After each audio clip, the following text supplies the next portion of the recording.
Welcome to the channel. We're so glad you're here. If you enjoy this video, don't forget to click like and subscribe to stay updated with our latest content. Your support helps us create more awesome videos for you. Let us know what you think in the comments below. Enjoy the video. The Midnight Congregation. The chilling slice of Jenny's words pierced through my slumber. No, please, don't touch me. Her voice, a desperate whisper, pulled me from the depths of sleep. My eyes snapped open in the suffocating darkness of our shared bedroom. Beside me, my wife, Eleanor, thrashed in the throes of a nightmare, her face contorted in a mask of terror. The only sound in the room was the gentle whir of the ceiling fan, a rhythmic drone that did little to calm my racing pulse. Then I noticed it, the blankets at the foot of our bed, a heavy, quilted comforter, lifted slightly, as though an unseen hand were gently tugging them upwards. It wasn't the fan. The movement was too deliberate, too focused. My heart hammered against my ribs, a frantic drumbeat in the silence. A distinct depression formed in the mattress, as if someone or something had settled there, their weight causing the entire bed frame to shift minutely. "Stay back," Eleanor mumbled, her head tossing restlessly on the pillow.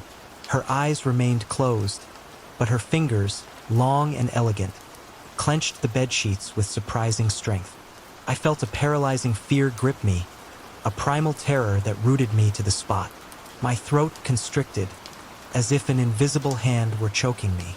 I wanted to scream, to wake Eleanor, to break the spell of this horrifying scene, but my body refused to obey. The depression in the mattress deepened. Whatever presence had invaded our room was growing heavier, more substantial. A car passed outside, its headlights sweeping across the room in a fleeting arc of illumination.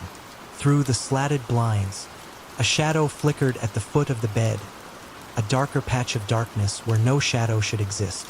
It was gone as quickly as it appeared, leaving only the unsettling sight of the blankets, still drawn upwards in that unnatural, taunting way. My hands, now trembling uncontrollably, reached for the bedside lamp.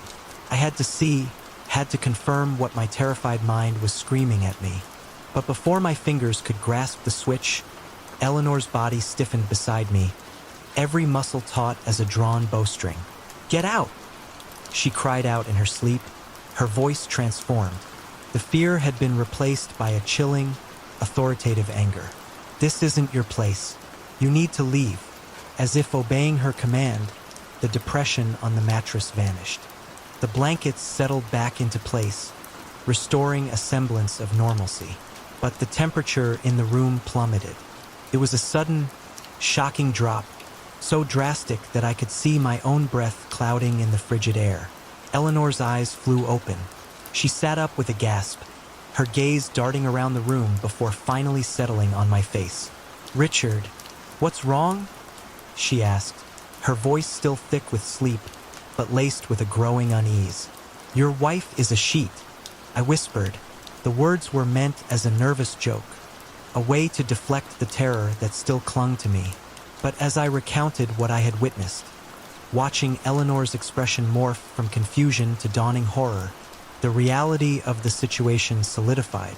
She remembered fragments of her dream, a twisted, distorted version of her deceased grandmother, not the loving woman she remembered from childhood, but a menacing figure attempting to climb into our bed. Sleep was impossible for the rest of the night. We sat huddled together in the living room, all the lights blazing, fueled by strong, bitter coffee and the shared, unspoken knowledge that what we had experienced was no ordinary dream. Something had been in our room that night, something unseen, something other. It was hold its breath and waiting. The following days were a blur of nervous tension.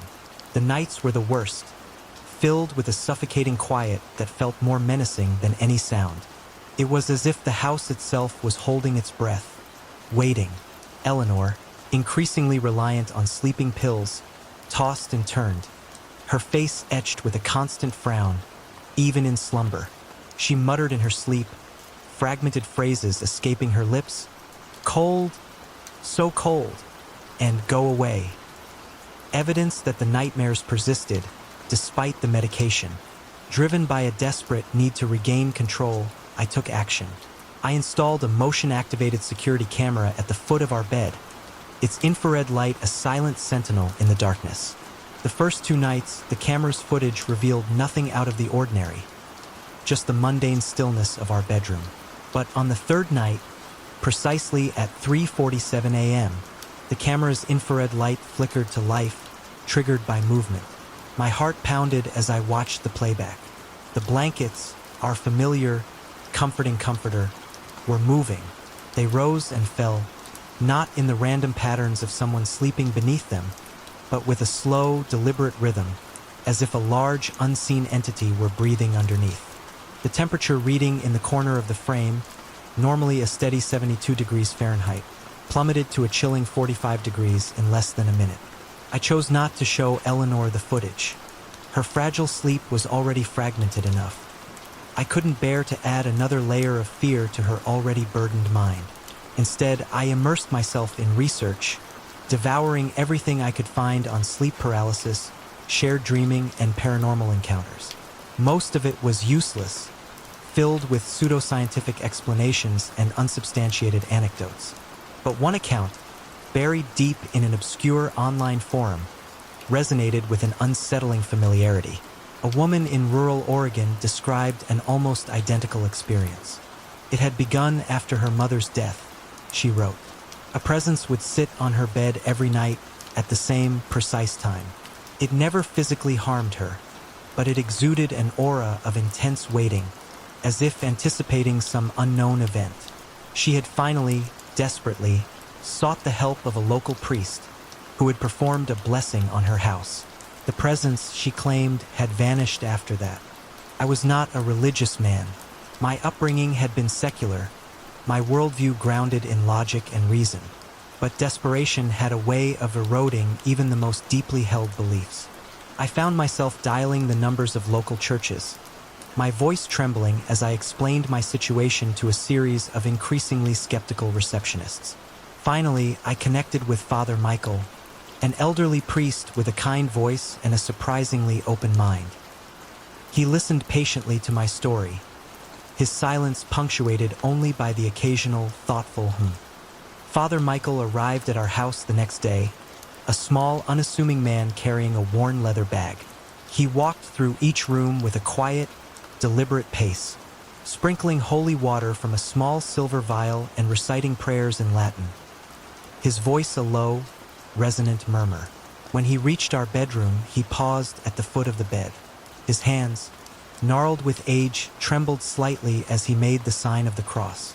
"There was something here," he said softly, his gaze fixed on the spot where the depression had formed on the mattress. "Something old, but it's not malevolent, just lost." Sometimes, spirits become disoriented, especially if they had a strong attachment to a place or a person in their earthly life. That night, Eleanor had another dream, but this time her voice, when she spoke in her sleep, was calm, almost soothing. "It's okay," she murmured. "I understand now. You can go home." The temperature in the room dropped again, but not with the same bone-chilling intensity as before. A gentle breeze, seemingly out of nowhere, stirred the curtains. Felt like someone or something brushing past me in a hurry. Then, Eleanor sighed deeply in her sleep, her body relaxing for the first time in weeks. We never felt the presence again. The next morning, Eleanor remembered more of her dream. This time, it was her real grandmother, the loving woman she remembered from her childhood. Her grandmother, she said, had explained that the spirit wasn't trying to harm us. It was the spirit of a woman named Agnes, who had lived in our house decades earlier. In her final years, Agnes had suffered from severe dementia. She would often become confused, wandering into the wrong rooms, even after being moved to a care facility. After her death, Agnes's spirit had continued to return to what she believed was her bedroom, disoriented and bewildered by the presence of strangers in her space. Eleanor's grandmother, acting as a spiritual guide, had helped Agnes remember who she was, had gently led her away from the house, towards somewhere else. I still have the video footage from that last night. If you watch closely, at the moment Eleanor speaks in her sleep, you can see two faint sets of footprints briefly form in the carpet, then fade away. One set is shuffling, hesitant, the other firm and purposeful, leading the first towards the hallway, towards the front door, towards somewhere beyond our understanding. The footprints is leading to the doorway. We decided to keep the house. There was a sense of peace now, a quiet understanding that had settled over us. But we couldn't leave the bedroom as it was. Felt tainted somehow. So we rearranged the furniture. The bed, once facing the window, was now positioned against a different wall.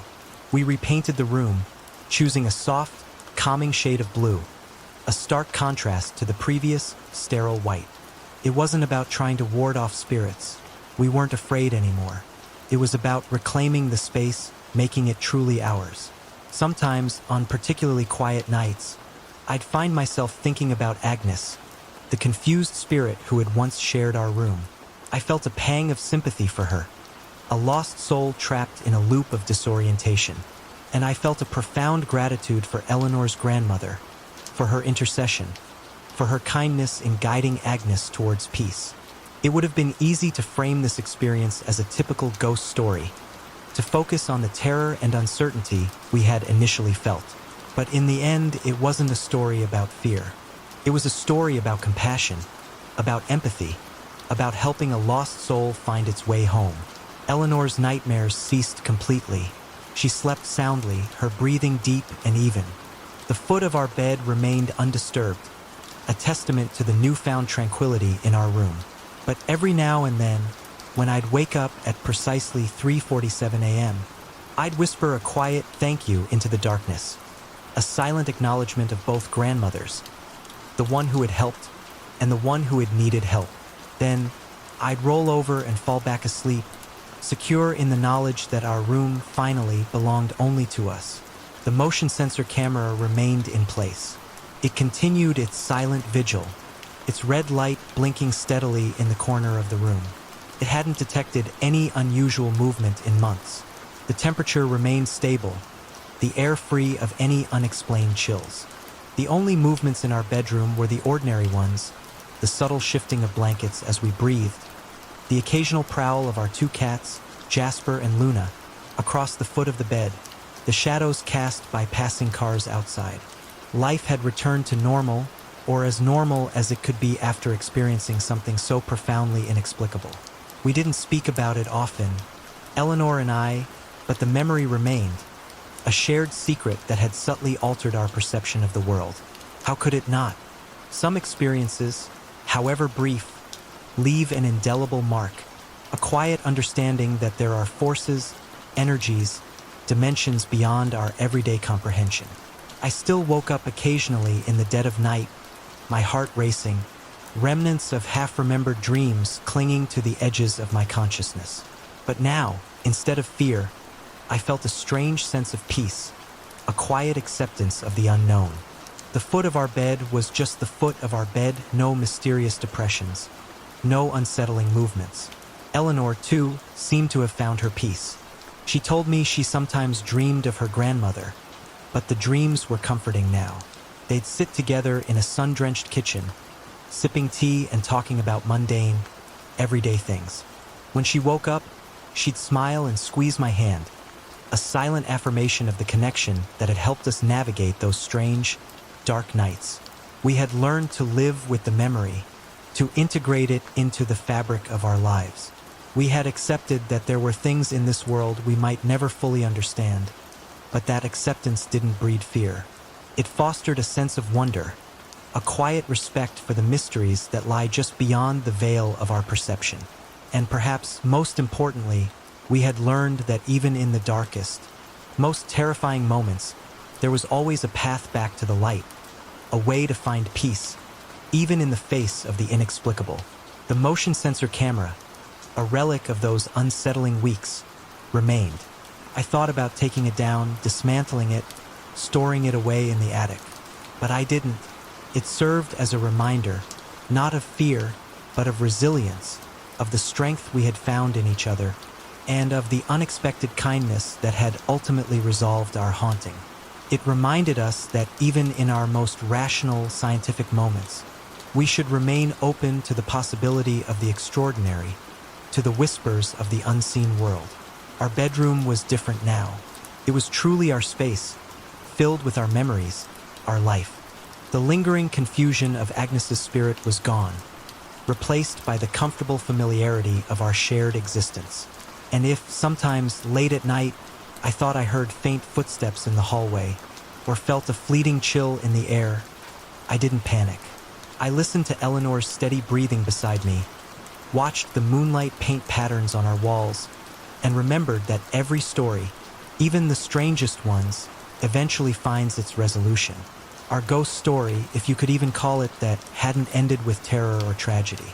It had ended with understanding, with compassion, with a quiet, profound peace. The digital clock on my nightstand continued to glow in the darkness, marking the passage of time. But 3:47 a.m. was no longer a time of dread. It was just another moment, no more or less significant than any other. And that, perhaps, was the greatest peace of all, knowing that even the most haunting moments could fade into memory, leaving us changed but not broken. Life went on in our house, in our room, in our hearts. We woke up each morning, made coffee, went to work, came home, and slept in our bed without fear. The only presence in our room now was our own, and that, we had come to realize, was exactly how it should be. The unseen presence. When Sarah was 27, she enjoyed a night out with her friends in the bustling downtown area. Living alone, she often felt a twinge of vulnerability during late-night returns. On this particular night, as her friend, Lisa, dropped her off around midnight, a profound sense of unease washed over her. Lisa sped off immediately, and as Sarah approached her front door, the feeling intensified, an unshakable sensation that someone was inside her house. She paused at the threshold, a debate raging within her. Was she simply being overly cautious, letting her imagination run wild? Yet the feeling was too potent to ignore. Sarah tried to recall if she had left any lights on, a habit she rarely followed. She was always forgetting, but, to her growing alarm, she realized every light in her house was off, a stark contrast to her usual forgetfulness. Every bulb was off, every lamp went dark. A shiver ran down her spine. Sarah abruptly turned, walking away from her house and around the corner, heading down the sidewalk. Lisa's place was only 8 blocks away, and she decided to seek refuge there. It was a relief to think that she wasn't alone. However, her relief was short-lived. As she walked, the distinct awareness of someone following her crept into her consciousness. A glance back revealed a dark, looming shape, the silhouette of a tall man. The lateness of the hour, combined with the deserted streets, sent a wave of terror through her. Her heart pounded in her chest, a frantic drum against her ribs. She considered sprinting, but the thought of making her fear so obvious paralyzed her. Instead, she settled for a brisk pace, her ears straining to catch the sounds behind her. The footsteps seemed to match her increased speed, yet the figure wasn't running, adding to the chilling atmosphere. Reaching Lisa's house, Sarah's heart plummeted. Lisa's car was missing from the driveway, and the house was shrouded in darkness. A feeling of despair washed over her. Turning, she saw the man standing on the corner of the intersection she had just crossed, his gaze fixed on her. She froze, locked in a silent, terrifying standoff. Time seemed to stretch into an eternity before he finally turned and vanished behind some bushes. Seizing the opportunity, Sarah ran. She knew an alternate route home, and she didn't stop sprinting until she reached her front door. To her horror, it stood wide open, confirming her deepest fears. The record store regular. In the vibrant music scene of 1990s Los Angeles, Emily worked at a renowned record store, a haven for music lovers of all kinds. Among the store's regulars was a young man in his early 20s, named Kevin. Kevin frequently engaged Emily in conversations about music, showing a keen interest in her recommendations. One day, during a casual chat, Kevin let slip a detail about Emily's personal life a detail she had never shared with him. Emily initially dismissed it, attributing it to her co-workers, who might have mentioned something to Kevin, given his frequent visits. However, a seed of unease had been planted. A week later, fate seemed to conspire against her. While driving home, Emily's car broke down in the sweltering heat. Forced to walk several miles, she finally reached a payphone outside an elementary school. She called a cab, the relief of securing a ride washing over her. As she sat waiting, the payphone suddenly rang. Answering it, she heard a chilling voice on the other end. "Bad luck about your car. Talk to me until your ride gets there." The voice was unmistakably Kevin's. A wave of terror washed over Emily. He had followed her, trailed her from the car, and somehow discovered the payphone number, a feat in an era before widespread cell phone use. Across the street, a gas station and a grocery store offered potential refuge. She thought of running there, but felt glued to her spot, mortified. Within 48 hours, Emily had quit her job and moved back in with her parents, a drastic measure fueled by the undeniable fear that gripped her. Months later, during a visit to her old workplace, her former co-workers shared a chilling piece of news. A recent kidnapping had occurred right outside the store, adding a layer of dread to Emily's already unsettling experience. The echo of laughter. The first time I heard it, the sound cut through the mundane afternoon like a shard of ice.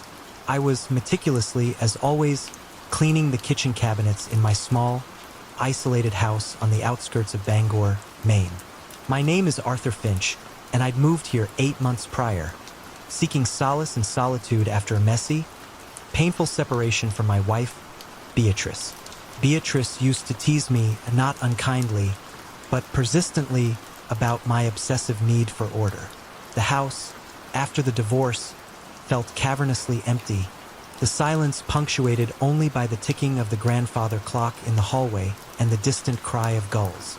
The cleaning, the organizing, it was a way to fill the void, to keep the memories, the regrets at bay. I had just finished wiping down the inside of the upper cabinets, the scent of lemon cleaner sharp in the air, when the laughter erupted.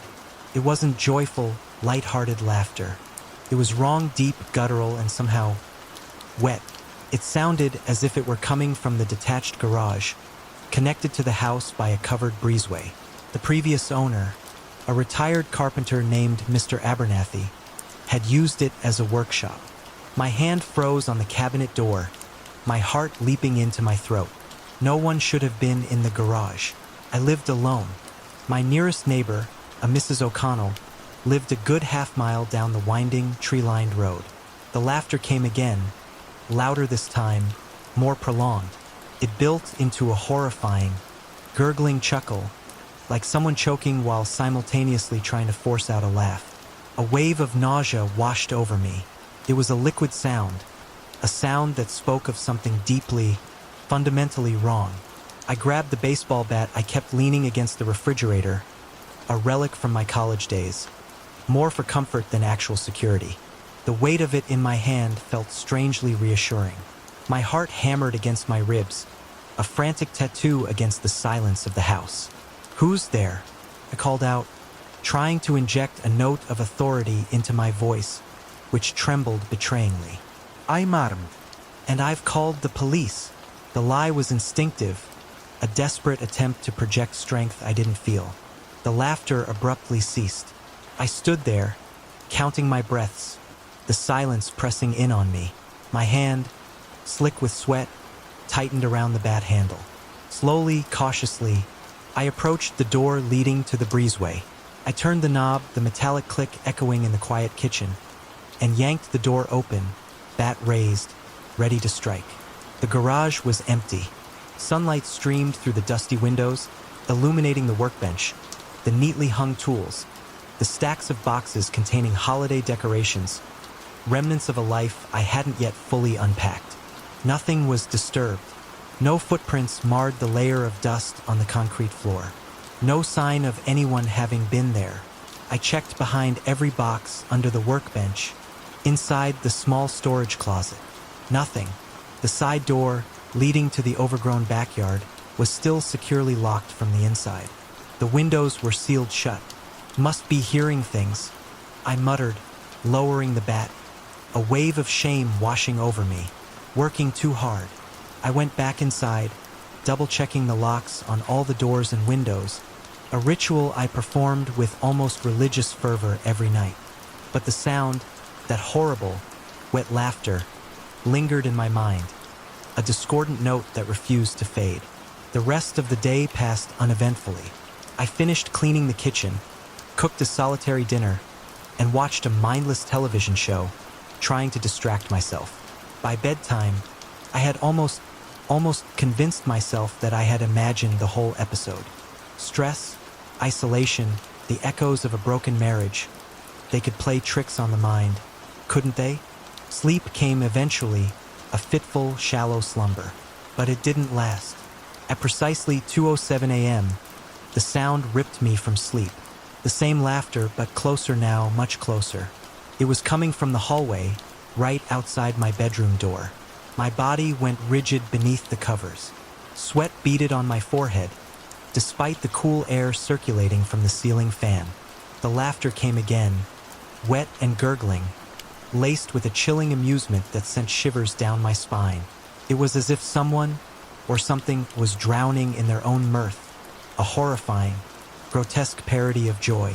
Couldn't move, couldn't breathe. My eyes were fixed on the thin strip of darkness visible under the bedroom door. A shadow flickered across that strip, a fleeting movement that confirmed my worst fears. Something was out there. The floorboards outside my door creaked, a subtle but unmistakable sound. Another laugh, closer still, right at my door. The doorknob began to turn, slowly, agonizingly slowly. I lunged for the bedside lamp, my fingers fumbling with the switch in a desperate, clumsy motion. Light flooded the room, a harsh, fluorescent glare that banished the shadows, at least the visible ones. The doorknob stopped turning. The laughter ceased, abruptly cut off, as if a switch had been flipped. My heart hammered against my ribs, so loud I could feel the pulse in my throat. I grabbed my phone, my hand shaking so violently I almost dropped it. I pulled up the flashlight app, the beam a weak, wavering circle in the suddenly bright room. The baseball bat was downstairs, in the kitchen. A wave of self-recrimination washed over me. Stupid, I thought. I should have brought it up. I stood there for what felt like an eternity, staring at the door, the phone clutched tightly in my sweaty palm. The silence stretched out, taut and expectant, broken only by my own ragged breathing. Finally, summoning every ounce of courage I possessed, I yanked the door open. The hallway was empty. The motion-activated nightlight cast a pale, bluish glow over the hardwood floor. Nothing moved in the shadows. I checked every room upstairs, the guest bedroom, the bathroom, the small, and used office, finding nothing. Then, my heart pounding with a renewed surge of dread, I went downstairs. Every lock was secure. The alarm system panel showed no signs of intrusion. But I knew what I had heard. I wasn't crazy. I wasn't imagining things. I spent the remainder of the night in the living room, every light blazing, the baseball bat clutched across my lap. I jumped at every creak and groan of the old house settling, my nerves frayed and raw. Sleep was impossible. Morning eventually arrived, a pale, watery dawn that did little to dispel the lingering fear. In the harsh light of day, I felt a surge of foolish embarrassment, stress and isolation playing tricks on my mind. That's all it was. I needed to get out more, to socialize, to reconnect with the world. Maybe even start dating again. The thought brought a faint, bitter smile to my lips. I called in sick to work, a rare occurrence for me, and spent the day on a mission of security reinforcement. I installed additional security cameras, covering every angle of the house's exterior. I added motion sensors to the breezeway and the garage. I replaced the old, flimsy locks on the doors with heavy-duty deadbolts, their metallic heft reassuring under my fingers. The hardware store clerk, a young man with a bored expression, gave me a series of increasingly curious looks as he rang up my purchases, but I didn't care. That night, I went through my security ritual with painstaking care. Every lock was double-checked. Every camera was tested. The baseball bat was propped against my nightstand, within easy reach. I left the bedside lamp on, a defiant beacon against the darkness. Sleep came in fits and starts, a restless, uneasy slumber punctuated by sudden awakenings. Every sound, however mundane, of the furnace kicking on, branches scratching against the window panes, the ice maker dropping cubes into the tray, jolted me to full alertness, my heart racing. 2:07 a.m., the laughter started again. This time, it was coming from inside my closet. The sound was different now, subtly altered. It was still wet and gurgling, still deeply unsettling, but there was a new edge to it, a predatory quality that sent a fresh wave of terror through me. It sounded hungry. I lay frozen in bed, staring at the closet door. It was closed, but I could see movement in the narrow gap underneath, a shifting of shadows that shouldn't have been there. The laughter grew louder, more insistent, more demanding. The closet door began to vibrate slightly in its frame, a subtle but unmistakable tremor. I grabbed the bat and the phone, backing towards my bedroom door, my movements jerky and uncoordinated. My hands were shaking so badly I almost dropped both. The closet door started to open, a slow, deliberate movement that seemed to mock my fear. I ran. I fled down the hallway, taking the stairs two at a time, nearly tripping and falling in my blind panic. The laughter followed me, echoing off the walls, seeming to come from everywhere at once, a suffocating, omnipresent sound. I made it to the kitchen, fumbling for my car keys, my mind racing. I had to get out. I had to escape. The laughter stopped. In the sudden, shocking silence, I heard something else. Something wet hitting the kitchen floor. Slow, heavy drops. Drip, drip, drip. I turned around slowly, reluctantly. The kitchen was empty, bathed in the pale glow of the overhead light. But there, on the linoleum floor, were dark, glistening spots, leading from the hallway doorway to where I stood, frozen in terror. I touched one of the spots with a trembling finger. It was warm and sticky, and smelled faintly of something metallic. The laughter erupted again, right next to my ear, hot, wet breath on my neck. I ran out of the house, clad only in my pajamas, jumped into my car, and drove. I didn't stop until I reached the 24-hour diner on the edge of town, its fluorescent lights a beacon of normalcy in the pre-dawn darkness. The elderly waitress, a woman with tired eyes and a name tag that read Doris, didn't bat an eye at my disheveled appearance. She simply poured me a cup of coffee, strong and black, and left me alone in a booth, my hands still shaking, my mind reeling from the night's events. I needed a plan and people. I spent the rest of the night huddled in that diner booth, nursing the lukewarm coffee and trying to formulate a plan. Going back to the house alone was out of the question. I couldn't face that laughter, that presence, again without backup. But who would believe me? Who would take my story seriously? The police would likely dismiss me as a hysterical, sleep-deprived homeowner. As dawn broke, painting the sky in shades of pale pink and orange, I decided on a course of action. I called Michael, my oldest and most trusted friend from college. Mike was a contractor, practical and grounded, the kind of person who could fix anything, solve any problem. He'd even helped me with some minor renovations when I first moved into the house. "Mike," I said when he answered, his voice thick with sleep, "I need your help. Something's wrong with the house." Mike listened patiently to my rambling, increasingly frantic explanation, interrupting only occasionally to ask clarifying questions. He didn't laugh. He didn't dismiss me. He simply listened. When I finished, he was silent for a long moment. "Okay, Arthur," he said finally, his voice calm and reassuring. "I'm on my way. I'll be there in about 3 hours." Those 3 hours felt like an eternity.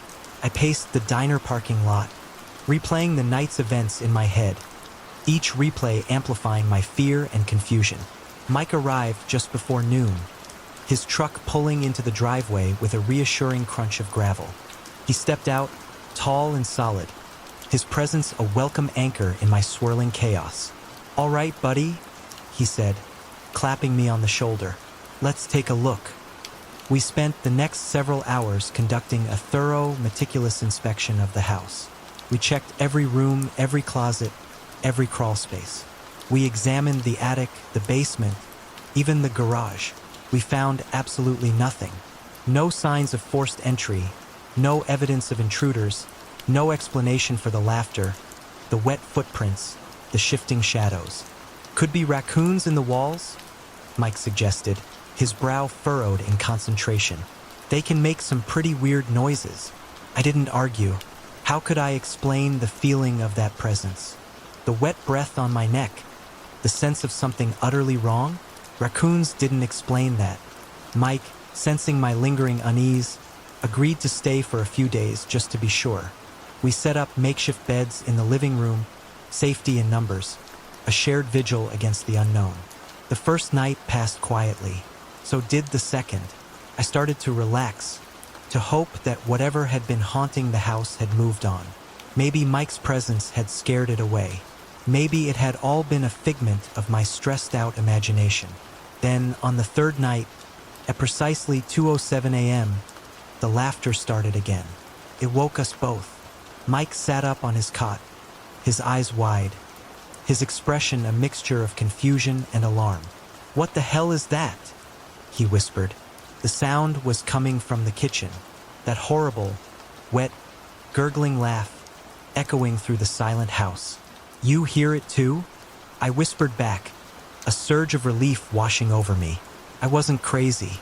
I wasn't imagining things. Mike nodded slowly, his gaze fixed on the kitchen doorway. "That's not raccoons." We grabbed our phones, their flashlight beams cutting weak circles in the darkness, and the baseball bat which Mike had insisted on bringing inside. Moving slowly, cautiously, we approached the kitchen. The laughter grew louder with each step. The kitchen was dark. The motion sensor light, which I had installed just days earlier, should have activated when we entered, but it remained stubbornly off. The laughter seemed to fill the room now, bouncing off the walls, making it impossible to pinpoint its exact source. Mike reached for the light switch, his fingers fumbling in the darkness. "Nothing," he muttered, his voice tight with tension. "Power's out." Our phone lights carved weak, wavering circles in the darkness. The beams caught something moving near the ceiling, a darker shadow against the shadows, shifting and swirling in a way that defied logic. The laughter stopped. In the sudden, suffocating silence, we heard something else, something dragging itself across the ceiling. Not footsteps, not the scuttling of an animal, but a slow, deliberate dragging sound, accompanied by the faint, wet drip, drip, drip of something liquid. A drop of warm, viscous fluid landed on my shoulder. I flinched, wiping it away with a trembling hand. Felt oily. "Run!" Mike yelled, his voice raw with fear. We bolted for the front door, our footsteps echoing in the sudden chaos. Behind us, the laughter erupted again, closer now, pursuing us, a wave of chilling, mocking sound.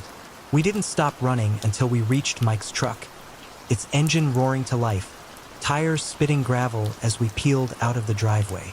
In the rearview mirror, I saw something standing in my doorway, a dark, indistinct shape silhouetted against the fainter darkness of the house. It raised one long, impossibly thin arm, as if in farewell. Then it laughed. We drove straight to Mike's house, a small, cozy bungalow several miles outside of town. His wife, Sarah, didn't ask questions when we stumbled in at 3 a.m., our faces pale, our clothes disheveled. She simply made up the guest room and poured us both generous glasses of whiskey. The next day, Mike, leveraging his contacts in the construction and renovation world, called in some favors. A priest came to bless the house, his Latin prayers echoing through the empty rooms. Paranormal investigator, armed with cameras, recording equipment, and an array of sensors, set up shop, his face a mixture of excitement and apprehension. An elderly woman, who claimed to be a sensitive, walked through the house, burning sage and muttering incantations, her wrinkled face etched with a deep frown. None of them found anything concrete. The cameras showed nothing but ordinary shadows and dust motes.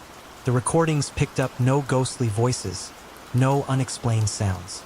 The sensitive simply shook her head and said the house felt heavy, burdened by something she couldn't quite define. But they all agreed on one thing: whatever was in that house wasn't natural.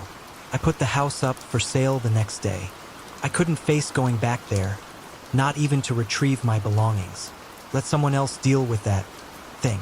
I moved in with Mike and Sarah temporarily, grateful for their generosity and understanding, while I searched for a new place, something smaller, something closer to town, something normal.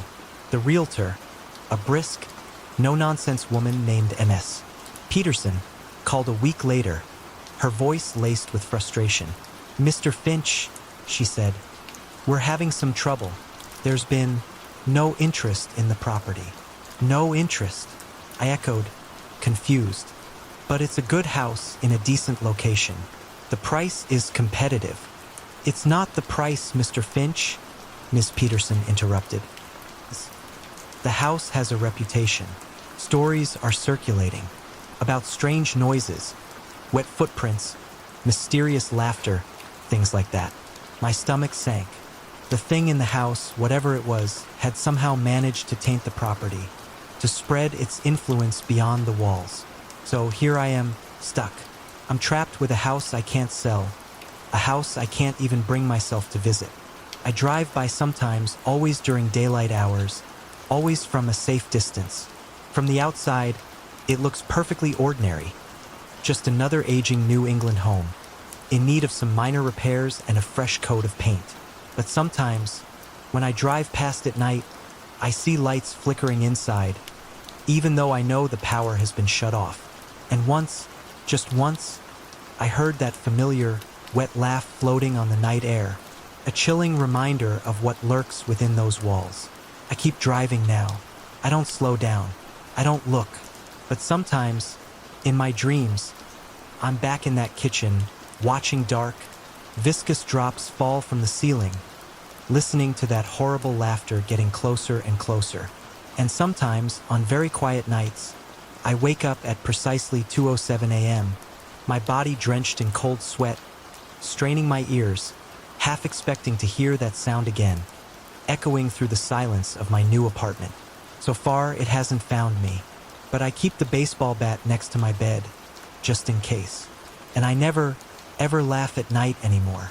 The initial fear has faded, replaced by a weary resignation, a grim acceptance of the fact that I'm tethered to that house, to that thing in some inexplicable way.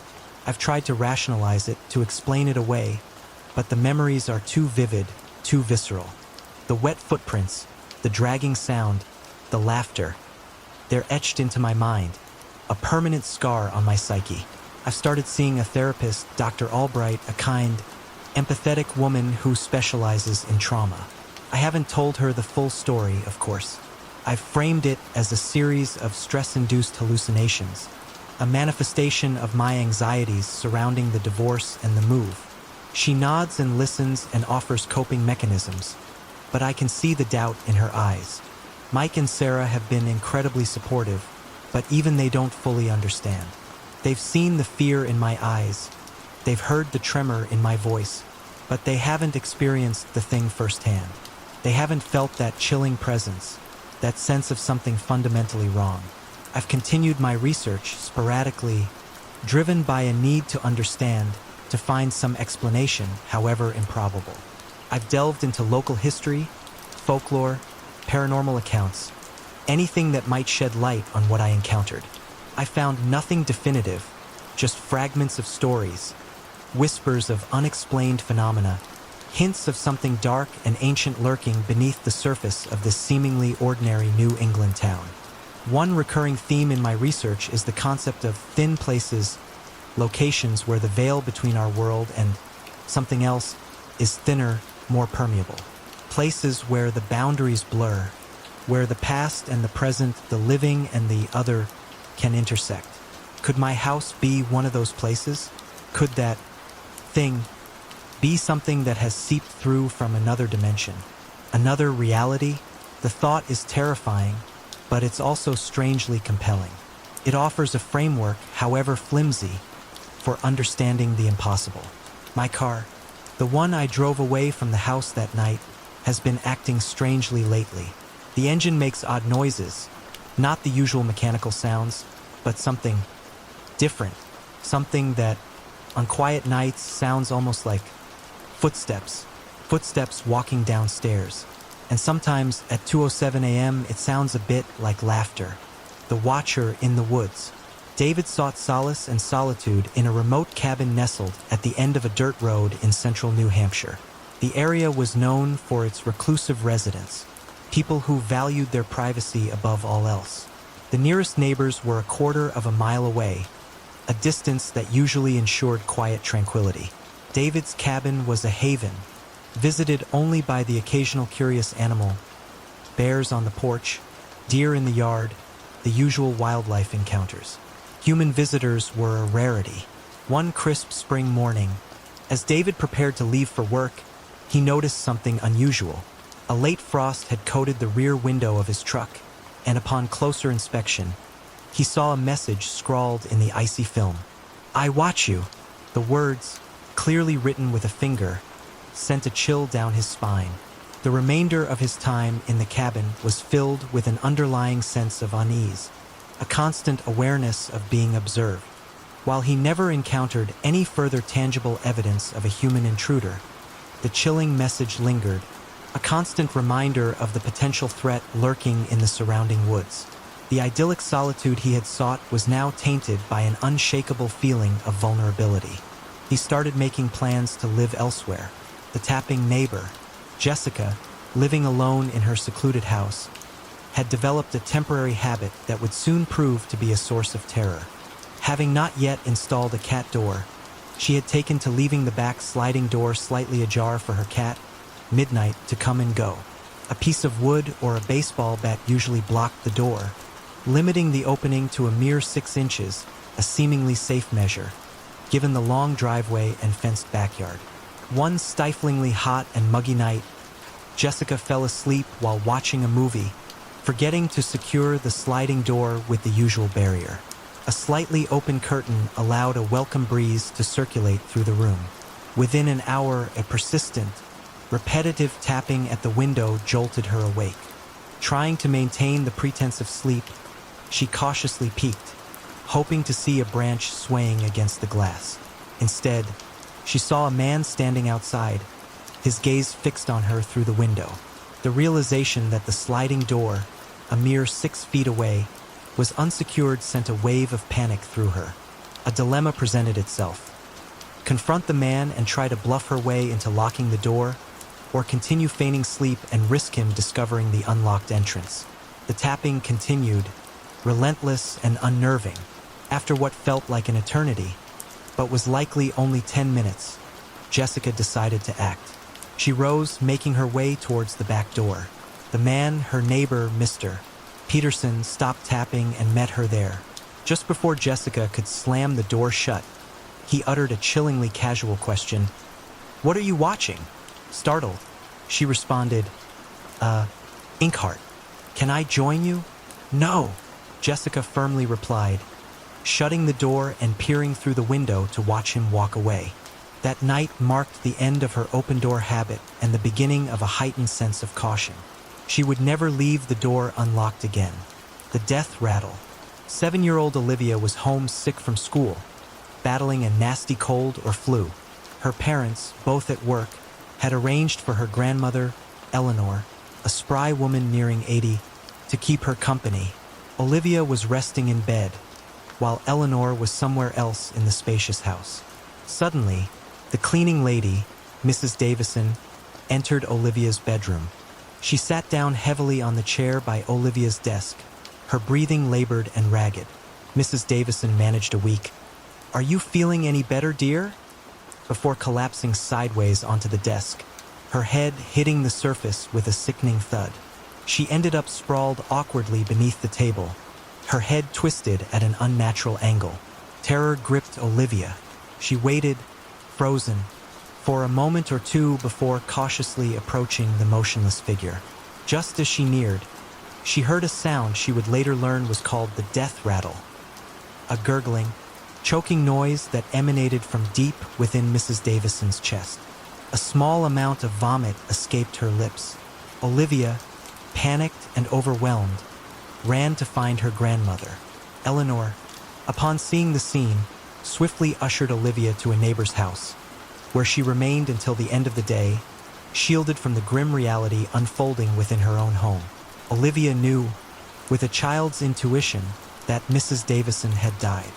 However, her parents maintained a facade for at least a decade, pretending that the cleaning lady had merely fainted.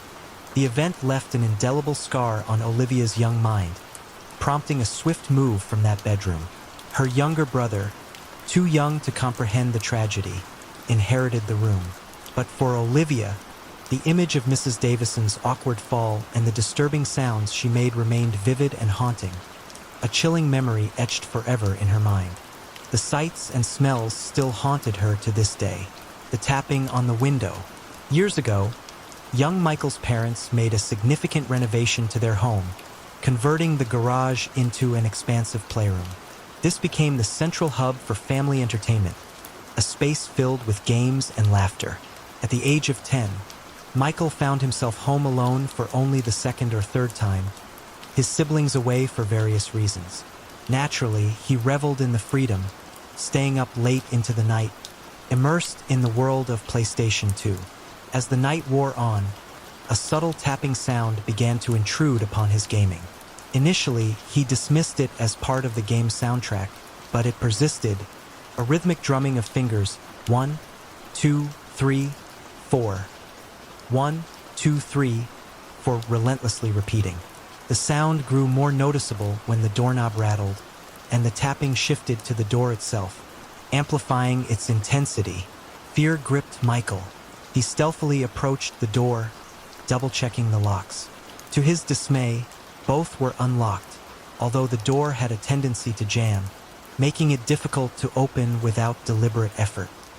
He loudly engaged both locks, intending to signal to the unseen presence that entry was impossible. But then a gruff, older man's laugh echoed from outside, followed by the tapping sound, now louder and closer, right outside the window. A chilling phrase pierced the night. "Let me in!" Panic seized Michael. He extinguished the light, fleeing to his room and hiding in the impenetrable darkness until his parents returned hours later. He recounted the terrifying experience, and they searched the house and grounds, finding no trace of the intruder. The event remained an unsolved mystery, a source of lingering fear that the unseen visitor might one day return when he was home alone. The sound still echoes to this day. The stairwell watcher. The heat was the first sign. It pressed against my back, a palpable wave of warmth, like standing too close to an open oven. I was scraping away decades-old wallpaper from the wall next to the attic stairs in the house I'd inherited from my great-aunt Mildred. I turned around, expecting to find a malfunctioning space heater or a draft from a broken window. Nothing, just the empty hallway, bathed in the pale afternoon light filtering through the grimy windows and the worn, wooden steps leading upwards to the attic. I shrugged it off, attributing it to the exertion of the renovation work. I'd been at it for hours, stripping away layers of floral patterns and faded stripes, uncovering the bare plaster beneath. It was tedious, dusty work, but it was necessary. The house, a sprawling Victorian in a quiet suburb of Providence, Rhode Island, needed a complete overhaul before I could even think about selling it. I went back to work, my scraper digging into the stubborn wallpaper. The heat returned, stronger this time, accompanied by a distinct pressure between my shoulder blades, as if someone were standing directly behind me, breathing down my neck. I spun around again, faster this time, my heart rate kicking up a notch. Still nothing. The hallway remained empty, silent except for the rustling of the leaves outside. That was 3 weeks ago. Now, I'm sitting at my kitchen table at 3 a.m., staring at a stack of old family photographs I found in the attic, my hands shaking so badly I can barely hold a pen. The photos, brittle and faded, are spread out before me like a morbid jigsaw puzzle, and I can't stop seeing it. Mildred had left me the house unexpectedly. She'd been the family recluse, the eccentric aunt who lived alone, surrounded by cats and stacks of books. I'd only met her a handful of times as a child, and my memories were hazy. A dimly lit house filled with the scent of mothballs and lavender. A frail woman with piercing blue eyes and a voice that rarely rose above a whisper. The house was in a state of disrepair. The wiring was ancient, the plumbing leaky, and every surface was coated in a thick layer of dust and grime. But the property values in the area were soaring, and I, recently laid off from my job as a software engineer, saw it as an opportunity. I could fix it up, sell it, and use the profit to start my own business. The first 2 weeks of the renovation were straightforward. I replaced faulty wiring, patched holes in the plaster, and started the arduous task of stripping away the layers of wallpaper. Then came that day by the attic stairs. After the second time I felt the heat and pressure, I tried to rationalize it. Old houses were full of drafts, I told myself. The uneven heating system was probably to blame. But the sensation persisted, always in the same location, always with the same intensity. It felt personal, like something was watching me, specifically from those stairs. I started avoiding that section of the hallway, taking circuitous routes to reach other rooms. I told myself it was ridiculous, that I was letting my imagination run wild. But the unease remained, a constant, nagging presence at the back of my mind. Last night, I finally forced myself to confront my fear. I needed to check the attic insulation anyway, and I was tired of letting this thing dictate my movements. I grabbed my heavy-duty flashlight and a toolbox and started up the stairs. The heat hit me halfway up, a suffocating wave that made my shirt instantly stick to my back. The pressure followed, so intense I had to grip the railing to keep from stumbling backward. My flashlight beam danced across dusty boxes, discarded furniture, and piles of yellowing newspapers. The air was thick with the scent of decay and dust. I pushed through the discomfort, determined to reach the top. The attic was vast, running the entire length of the house. It was a repository of forgotten memories, trunks overflowing with old clothes, sheet-covered furniture, stacks of magazines and books. I spotted a cardboard box labeled "Family Photos Mildred" and grabbed it, hoping to find some clues about the house's history, something that might guide my renovation efforts. The box was a treasure trove of images, spanning decades. Most were typical family portraits, stiffly posed groups in front of outdated cars, children grinning toothlessly on Christmas morning, awkward teenagers at prom. But then, I found one that made my blood run cold. It was a photograph of the attic stairs, taken from the hallway below. The image was faded and slightly blurry, probably from the 1970s, judging by the hideous avocado green appliances visible in the kitchen. But what caught my eye, what made my heart seize in my chest, was the dark figure standing halfway up the stairs. At first, I thought it was just a shadow, a trick of the light. But the more I stared, the more distinct it became. It was undeniably human-shaped, but completely black, like a silhouette cut from construction paper. There were no features, no details, just a solid, opaque darkness. And it was facing down towards the camera, as if watching whoever had taken the picture. My hands started shaking. I frantically searched through the rest of the photos, my breath catching in my throat with each new discovery. There were more, many more. Different years, different times of day, different angles.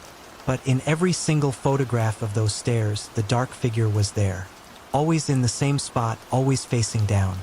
I found a photo dated 1962, showing a family gathering. The stairs were visible in the background, and there it was, the figure, lurking in the shadows. Another photo, from 1975, showed Mildred's birthday party. The figure stood on the stairs behind the celebrating group, a silent, ominous presence. A Christmas morning photo from 1989, the figure was there, watching the children open presents, a dark counterpoint to the festive scene. Some of the photos had notes scribbled on the back, mostly just dates and names. But one caught my eye. It was another shot of the stairs, this one from 1983. Mildred's handwriting, spidery and faint. Red. It never leaves that spot. I've learned to live with it. I spent the next few hours arranging the photos on the kitchen table, creating a chronological timeline. The figure first appeared in photos from 1960, the year Mildred moved into the house. It was present in every subsequent photograph of the stairs, without exception. Always the same position, always watching. My rational mind struggled to find explanations. A defect in the camera? A prank played by Mildred, stretching across decades? But I knew what I'd felt on those stairs, the heat, the pressure, the undeniable sensation of being observed. I pulled out my phone and opened my photo gallery. 2 weeks ago, I'd taken some before pictures to document the renovation progress. I scrolled to the images of the hallway and stairs. My hands were shaking so badly I almost dropped the phone. There it was, the same dark figure. In my photos, in my digital 21st century photos. The sound of creaking wood, coming from upstairs, made me jump. It was the attic stairs. I sat frozen, every muscle tense, listening.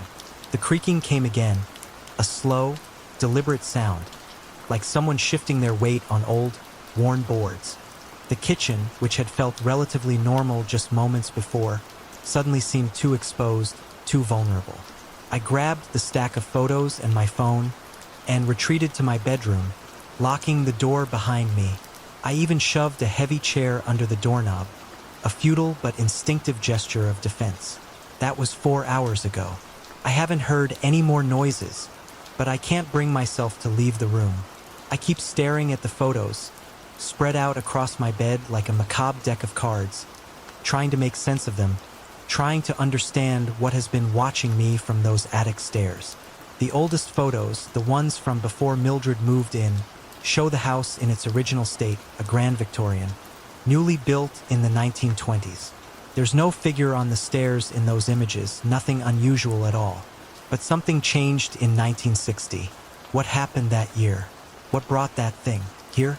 I pull up my laptop, my fingers flying across the keyboard, searching through online property records, old newspaper archives, anything that might shed light on the house's history. The records show that Mildred purchased the house in 1960 from the original owners, a family named Henderson. They'd lived there for almost 40 years, seemingly without incident. No reports of strange occurrences, no unexplained deaths, nothing that would suggest a haunting. So the change was linked to Mildred. I dig deeper into her life, searching for any clue, any hint of what might have triggered the appearance of the figure. Mildred was a nurse at the local hospital, Providence General, from 1955 to 1985. She never married, lived alone, kept to herself. A quiet, unremarkable life according to the few records I can find. Then, I stumble upon an article from 1960, a small local news item about a fire at Providence General. 3 people died in the blaze, including a patient named Elias Thorne, who was trapped in his room on the 3rd floor. My heart starts to pound as I read further. Thorne had been a long-term patient, paralyzed from the waist down after a construction accident. He was under Mildred's care. According to the article, Mildred had tried to reach him during the fire, but had been forced back by the intense heat and smoke. She'd watched, helpless, from the stairwell as his room burned. The stairwell. I think about the figure on my attic stairs, the way it always faces down as if watching something below. The heat I feel whenever I get close, the crushing pressure, like someone desperately trying to move, to push through an invisible barrier. The sun is starting to rise, painting the sky in pale shades of gray and pink. In a few hours, I'm supposed to meet with a contractor to discuss replacing the outdated electrical wiring in the upstairs hallway. Part of me wants to cancel, to sell the house immediately, to run as far away from this place as possible. But another part of me, a stubborn, inquisitive part, keeps thinking about Mildred's note. I've learned to live with it. She stayed in this house for over 50 years, sharing it with whatever lurks on those stairs. Did she feel guilty about not saving Elias Thorne? Did she understand that his presence wasn't meant to be menacing, but rather a lingering echo of that tragic night? I look at the most recent photo I took, the one on my phone. The figure is there, clearer than ever. But in the soft morning light, it doesn't seem as frightening. It looks patient, like it's been standing guard all these years, keeping a silent vigil on those steps. I get up and walk to my bedroom door, my bare feet silent on the hardwood floor.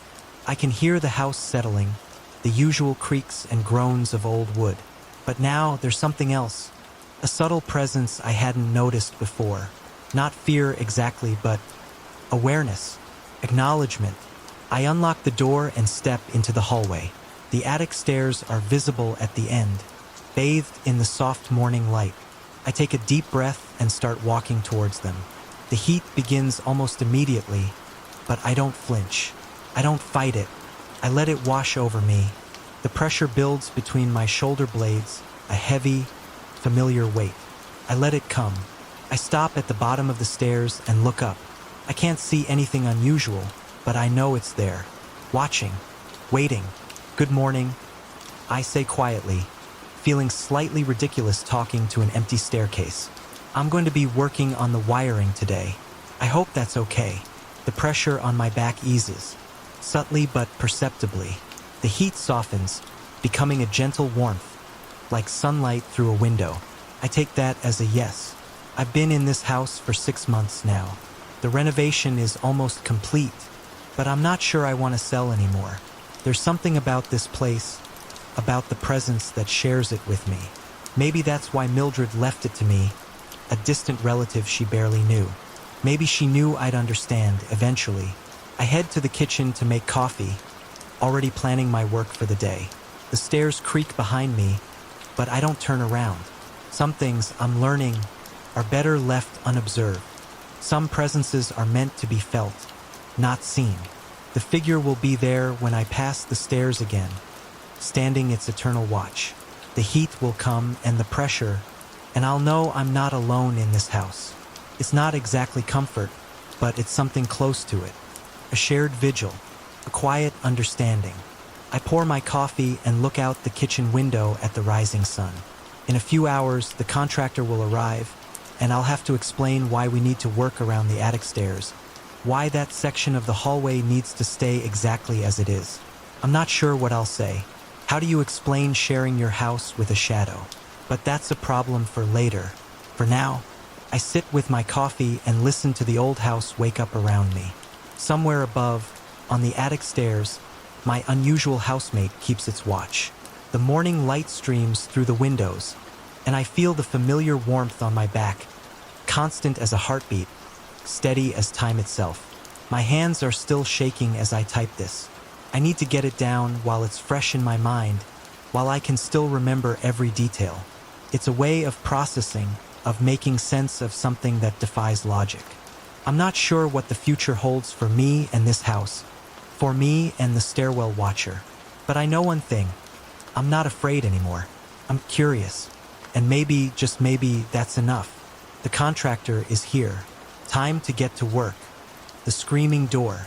Last year, 25-year-old Isabella found herself renting a house in a small, economically depressed former mining town nestled in the Appalachian Mountains. Living alone, she cherished the quiet solitude, especially on the first warm nights of spring. One such night, around 4 a.m., Isabella was jolted awake by the sound of her doorknob turning. Initially, she dismissed it as someone mistaking her house for another. But the persistent turning, the insistent jiggling of the handle, sent a shiver of unease down her spine. Lacking a peephole or a window to identify the visitor, Isabella approached the door from inside and called out, "You have the wrong house." Her voice, though firm, trembled slightly. The response was terrifying. The door began to shake violently, as if something was slamming against it with brute force. Isabella, her heart pounding in her chest, tried again, her voice rising in desperation. "You have the wrong house." A guttural noise, a mix of a growl and a whimper, emanated from the other side of the door. Then, the sound escalated into a series of screams and shrieks, a cacophony of animalistic sounds that chilled Isabella to the bone. Grabbing a kitchen knife, she dialed 911, her hands shaking so badly she could barely hold the phone. After what felt like an eternity, a knock on the door announced the arrival of the police. Cautiously, Isabella opened the door, revealing an officer who questioned her about the incident. He then instructed her to close the door and remain inside, a request that heightened her anxiety. Unable to see what was happening outside, Isabella turned off the lights and waited, knife in hand, the silence amplifying her fear. 20 minutes crawled by, each second stretching into an eternity. Then, without warning, the living room window screen began to push inward, the curtain rustling as someone attempted to climb inside. Isabella, adrenaline surging through her veins, brandished the knife and yelled, "Get out!" Her voice, though forceful, betrayed the terror that gripped her. Relief flooded her as she heard, "Get on the ground! Show me your hands!" Followed by another horrific wail from outside, presumably as the intruder was tackled and apprehended. A few minutes later, another knock signaled the officer's return. He informed Isabella that the suspect had been captured. The officer, though in uniform, was visibly trembling and pale, his composure shattered by the encounter. The next day, Isabella encountered the same officer, now off duty, in the small town. He revealed that the suspect had claimed his name was Jason Voorhees, a chilling detail that suggested a disturbed mind, possibly fueled by meth or other drugs, a dangerous combination with delusions inspired by slasher films. The unlocked door. Over the past summer, Chloe, a young woman, was living alone in her apartment, situated in a relatively safe college town. Despite the area's reputation, she maintained a cautious approach, always locking her door whenever she returned home, a precaution amplified by the fact that she was a female living on her own. One morning, Chloe woke up to use the bathroom. As she was inside, she heard the distinct creak of the front door opening. Fear instantly gripped her. Carefully, she eased out of the bathroom, her eyes scanning the apartment. To her horror, the front door stood ajar, open about 6 inches. Her heart pounding, Chloe slowly, cautiously checked each room, searching for any sign of an intruder. The apartment was empty. Somehow, the door had been unlocked while she slept, and the gentle morning breeze, which she now chose to call the wind, had pushed it open. For the remainder of her time alone in that apartment, Chloe kept a knife close by, a constant reminder of the unsettling incident and the vulnerability she felt. The mystery of the unlocked door remained unsolved, a chilling reminder of the unknown. She vowed to get a better locking mechanism, even if she had to pay for it. The whispers of Route 23. The digital clock on my dashboard glowed 2:47 a.m. I remember the precise time because I glanced at it, wondering if Amelia would still be awake when I got home. I was driving down Route 23, that desolate stretch of highway that cuts through the heart of Miskatonic County, heading back from a double shift at the Peterson Tool and Die Factory. My name is Daniel Carter, and I've driven this road hundreds of times, but never like this. Never seen anything like this. The radio was playing some old country ballad, turned down low, just enough to keep me company. The headlights of my beat-up Ford pickup sliced through the darkness, illuminating the yellow center line that seemed to stretch endlessly into the black void ahead. The road was deserted, as it always was at this hour. Just me, my truck, and miles of empty fields on either side. The corn harvest had been weeks ago, leaving only dry, rustling stalks that whispered secrets to the wind.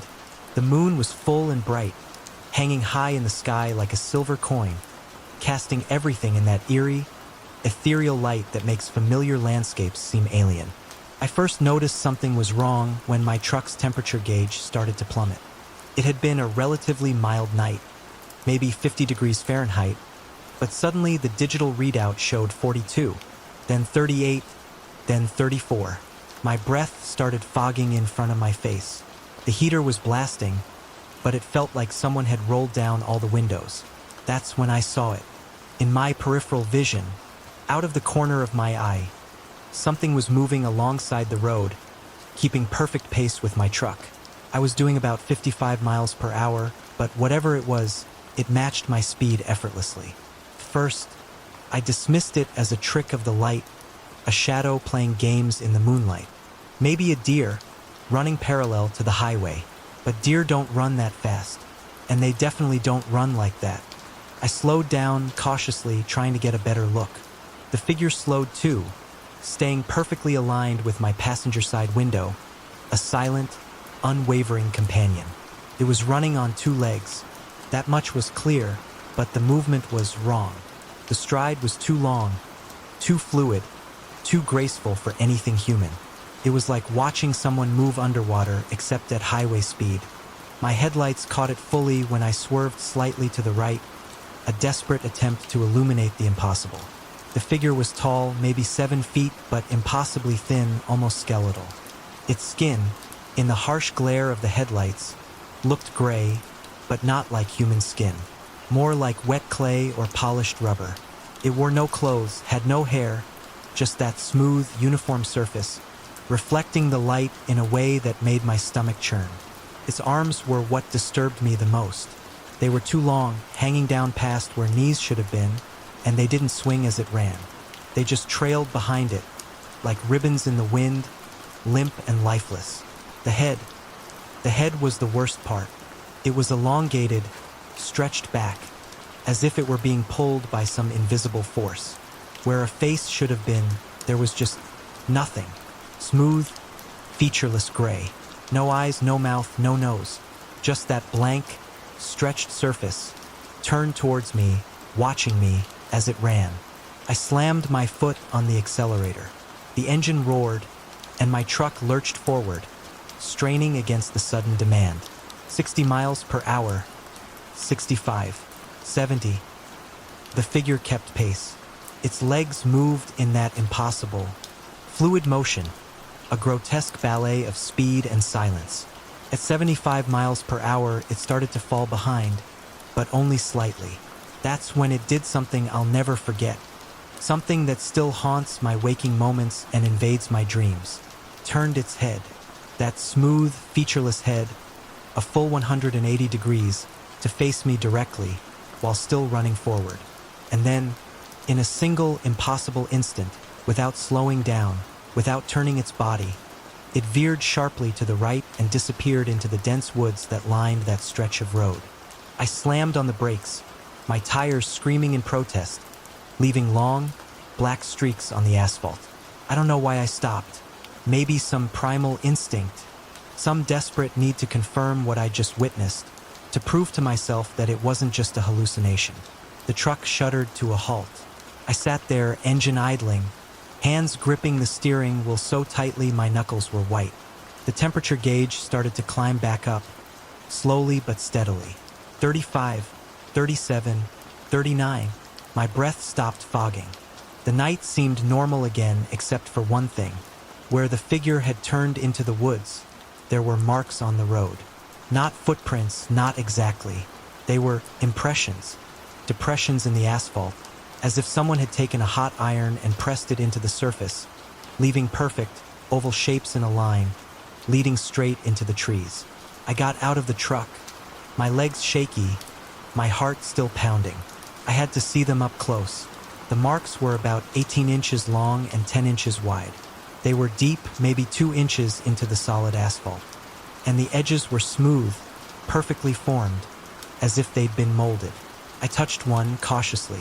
It was cold, colder than the air around it, colder than the asphalt itself. My fingertips went numb almost instantly. The trail of marks led straight into the woods. The trees were thick there, old oaks and maples, their branches intertwined, blocking out most of the moonlight. I could see maybe 30 feet in, where the marks continued in that unwavering straight line, ignoring all obstacles, trees, undergrowth, even a small, rocky stream. They just pressed through everything in their path. I pulled out my phone, my hands trembling, and started taking pictures. The flash illuminated the marks clearly, their unnatural perfection stark against the rough texture of the asphalt. I took a video, too, walking along the line of impressions, my breath catching in my throat with each step. That's when I heard it, a sound coming from deep within the woods, a dragging sound, like something heavy being pulled across fallen leaves. But fast. Too fast for anything natural. I ran. I ran back to my truck, my heart pounding, my lungs burning. I fumbled with the keys, dropping them twice before finally managing to get them into the ignition. The engine roared to life, and I peeled out, tires spitting gravel, not caring about the speed limit, not caring about anything except getting away. I drove straight to the Miskatonic County Sheriff's Department, the only place I could think of that might offer some semblance of safety. Officer Miller, a man I'd known since high school, was on duty. He listened to my story without interruption, his expression growing increasingly skeptical. I showed him the pictures and the video. He watched them silently, his brow furrowed. Then he made some calls. By sunrise, there were state police troopers and a team of investigators at the scene. They took samples of the marks, measurements, photographs. They questioned me repeatedly, asking the same questions over and over, as if trying to catch me in a lie. That was 8 hours ago. They're still out there, as far as I know. Scientists from Miskatonic University have arrived, analyzing the marks, running tests, trying to find a rational explanation. Officer Miller called me an hour ago. He sounded shaken. They'd found something in the woods, he said. A trail of those same marks, running for miles, straight as an arrow, ignoring all obstacles. Trees, rocks, even a small river. Nothing deflected the path. I'm sitting at my kitchen table now, trying to make sense of it all. Amelia is still asleep upstairs. I told her I got held up at work. I haven't decided if I'm going to tell her what really happened. How do you explain something like that? Something that defies logic, that breaks all the rules of the natural world. The local news is already picking up the story. They're calling it a mysterious vandalism incident, suggesting it might be some kind of elaborate prank. But I know what I saw. That figure running alongside my truck wasn't human. The way it moved, the impossible speed, that blank face, it was something else entirely. I've called in sick to work. I can't face that drive home again, not yet. Not while I keep seeing that smooth, gray head turning to face me in my mind.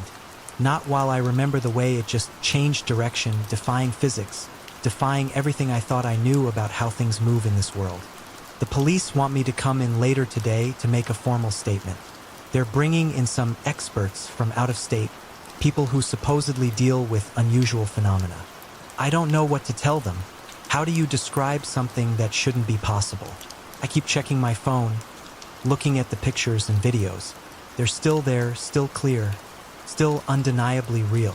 Proof that it wasn't just my imagination, that something truly did run alongside my truck last night at impossible speeds. But there's something else.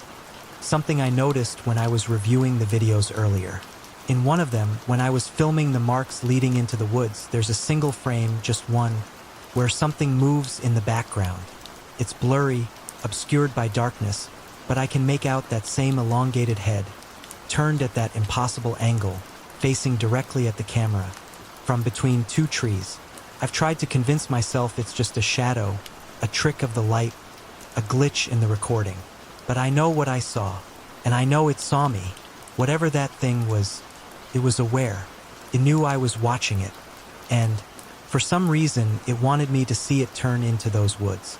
The temperature in my kitchen just dropped.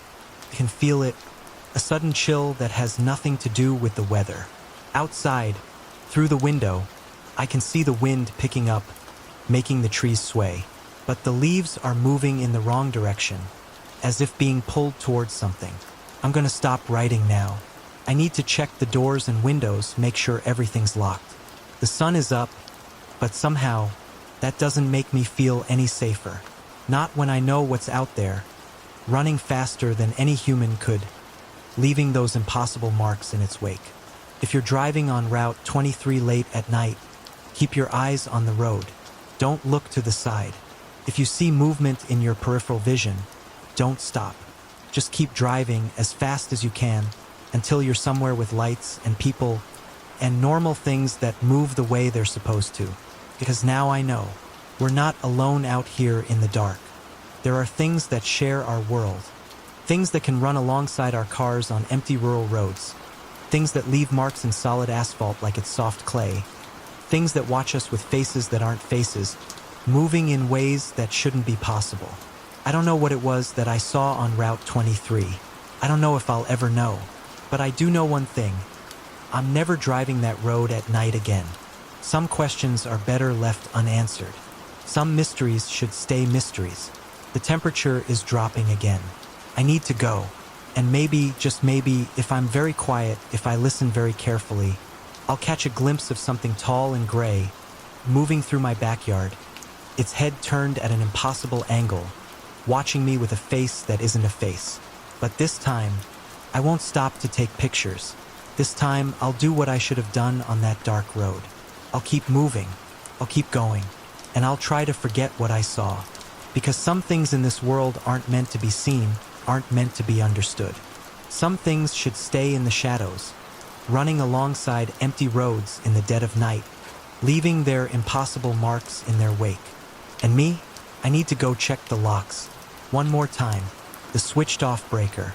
Miles lived a solitary life about 15 miles outside of town, with no close neighbors. One evening, while waiting for his dinner to finish cooking in the oven, he decided to tackle the dishes.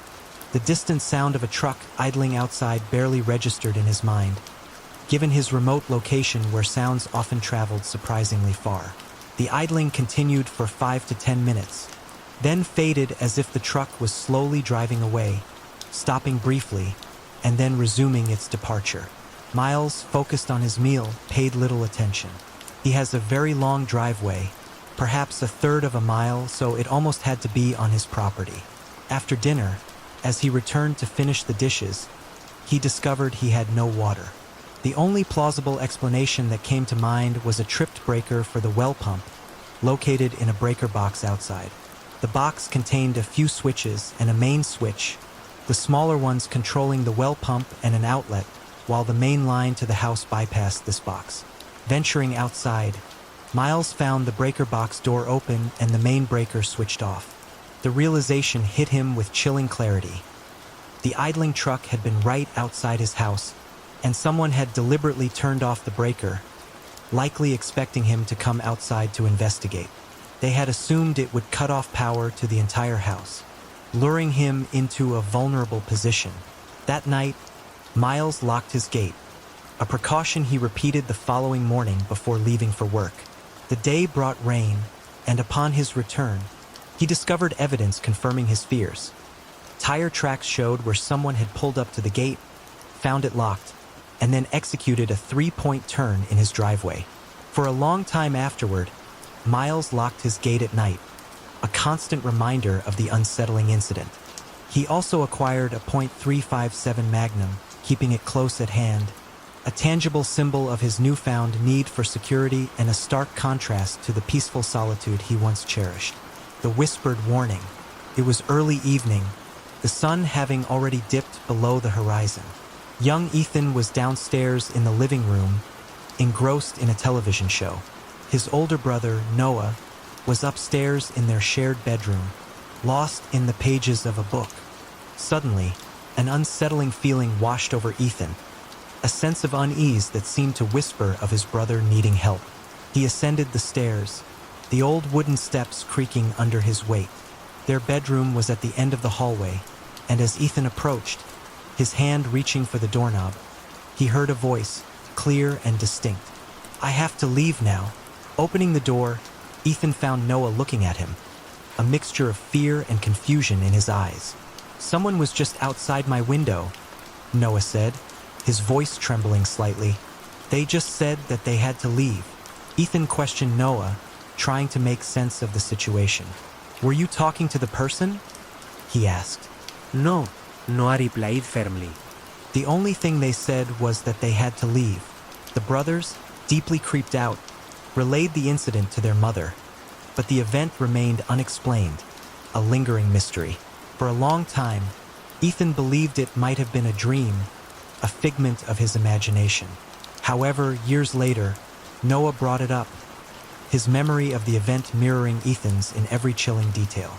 "Hey, do you remember that one time when we were kids, and someone was outside the window?" Noah asked. Remember how he left right when you came in the room? What the hell was that? The shared recollection solidified the reality of the experience, leaving both brothers with an enduring sense of unease and a lingering question. Who was the unseen presence outside the window, and what were their intentions? The bathtub intruder. Around the age of 12, young Sophia found herself home alone, enjoying a relaxing bath. As she rinsed her hair underwater, a sudden awareness pierced her tranquility. When she lifted her head, she realized she could hear footsteps, distinct, purposeful footsteps, moving around outside the bathroom, within the house. Both of her parents were at work, and she knew it was far too early for their return. Panic surged through her. Someone had broken into the house and was now roaming around, their intentions unknown. Sophia was trapped, naked and vulnerable in the bathtub, with no phone or any means of calling for help. Her mind raced, conjuring terrifying scenarios. Would the intruders eventually find her? Or worse, did they already know she was there, waiting for her to emerge? The sounds of the running water in the bathtub must have been audible, a clear indication of her presence. Frozen with fear, Sophia remained in the tub for an indeterminate amount of time, her mind battling between the urge to flee and the paralyzing grip of terror. Finally, a surge of bravery propelled her into action. She waited for the sound of footsteps to cease, then cautiously got out of the tub, dried herself, and dressed. Opening the bathroom door, she peered out, waiting, listening. Silence. From her vantage point, she could see the hallway and the entrance to every bedroom. Building up her courage, she eventually searched the entire house, finding no one. The intruders were gone, leaving behind an unsettling mystery and a lingering fear. Sophia called both of her parents, who were still at work, her voice trembling as she recounted the terrifying experience. The incident left an indelible mark, a constant reminder of the vulnerability of being alone and the chilling reality of an unseen presence within her own home. What the hell was going on?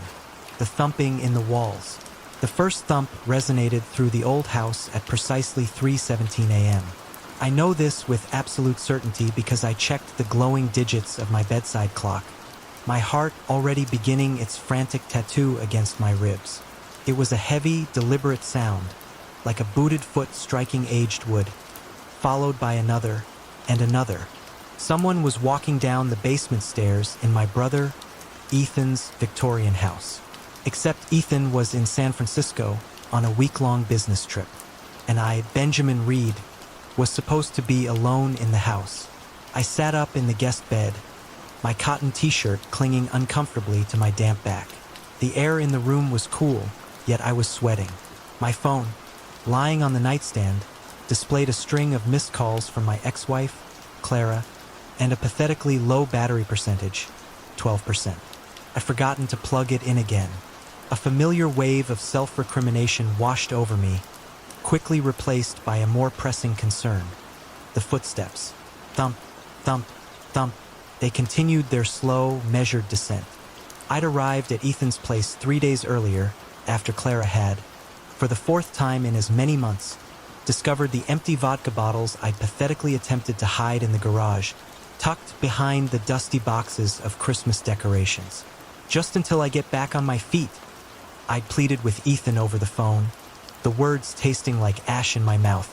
He'd sighed, the sound heavy with a mixture of exasperation and weary resignation. But he'd said yes. He always did.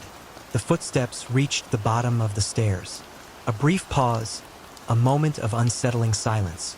Then they started again from the top. My hands trembled as I pulled on my jeans, the denim rough against my skin.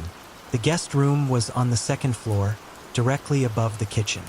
The basement door was in the kitchen. I knew the layout of the house intimately. I'd helped Ethan extensively with renovations 5 years earlier, before the drinking had spiraled out of control, before Clara had started finding empty bottles in increasingly improbable hiding places.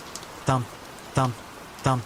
I grabbed my phone, activating the flashlight app, and the baseball bat Ethan had thoughtfully, or perhaps prophetically, left leaning against the nightstand. Just in case, he'd said with a strained smile when he'd shown me the room.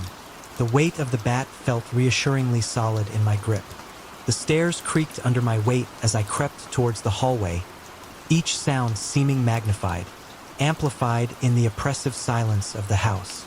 The kitchen was shrouded in darkness, the moonlight filtering through the sheer curtains, casting long, distorted shadows across the linoleum floor. The basement door, a plain, unassuming wooden panel, stood closed, its outline barely visible in the gloom. The footsteps continued their relentless pattern behind it. My throat was parched, a desert of anxiety. A familiar craving, sharp and insistent, gnawed at me. A drink, my mind whispered, just one to steady your nerves. I pushed the thought away, a wave of shame washing over me. Focus, I told myself. Focus on the footsteps. I pressed my ear against the door. The sounds were clearer now, heavy. Work-booted feet on wooden stairs, moving with a strange, almost mechanical precision. Down, pause, reset. Down, pause, reset. The wood didn't creak as it should have under that weight. The steps sounded wrong. My phone buzzed, a jarring vibration in the stillness. Clara's name flashed on the screen. Not now, I thought, my thumb hovering over the decline button. My battery percentage dropped to 11%. The door handle felt cold and slick under my palm. I tightened my grip on the bat, my thumb tracing the worn spot where the grip tape had peeled away. The footsteps continued their rhythmic, oblivious march. I pulled the door open. The hinges whined in protest, a sound that seemed to shatter the silence. I should have oiled them, I thought irrelevantly, remembering Ethan's casual request from weeks earlier. The basement gaped below, a maw of absolute darkness that swallowed the weak beam of my phone's flashlight. The footsteps stopped. The silence that followed was even more unnerving than the sound had been. It pressed against my eardrums, a palpable weight. I could hear my own breathing, too fast, too shallow. The air rising from the basement carried the faint scent of old wood, concrete dust, and something else, something metallic. Then the footsteps started again, from the top. But I could see the stairs now, illuminated by my phone's beam. They were empty, 14 steps. I remembered that from the renovation. Each one bare, unfinished wood, because Ethan had always planned to carpet them someday. Nothing moved on them, nothing visible at least, but the footsteps descended. Thump, thump, thump. My phone battery dropped to 10%. I took a step down, the wood creaking under my weight, a different, more natural sound than the phantom footsteps, which continued their descent, seemingly passing through me as I descended. No change in temperature, no brush of air, just the sound. The sound. 3 steps down. 4. The basement darkness pressed closer, a tangible entity. My phone light caught the edges of Ethan's workbench, at the bottom of the stairs, his tools hanging in neat, precise rows on the pegboard wall. Everything exactly where it should be. Ethan, the organized one, the methodical one, halfway down. The footsteps continued, their relentless rhythm unwavering. 9 steps. 10. The battery warning flashed on my phone. 9%. The footsteps reached the bottom again, paused, and started their ascent once more. I reached the basement floor. The concrete was cold beneath my sock-clad feet. Είδε φουργούτεν σούας. My light swept across the space. Ethan's workshop took up roughly half the basement, tables cluttered with projects in various stages of completion.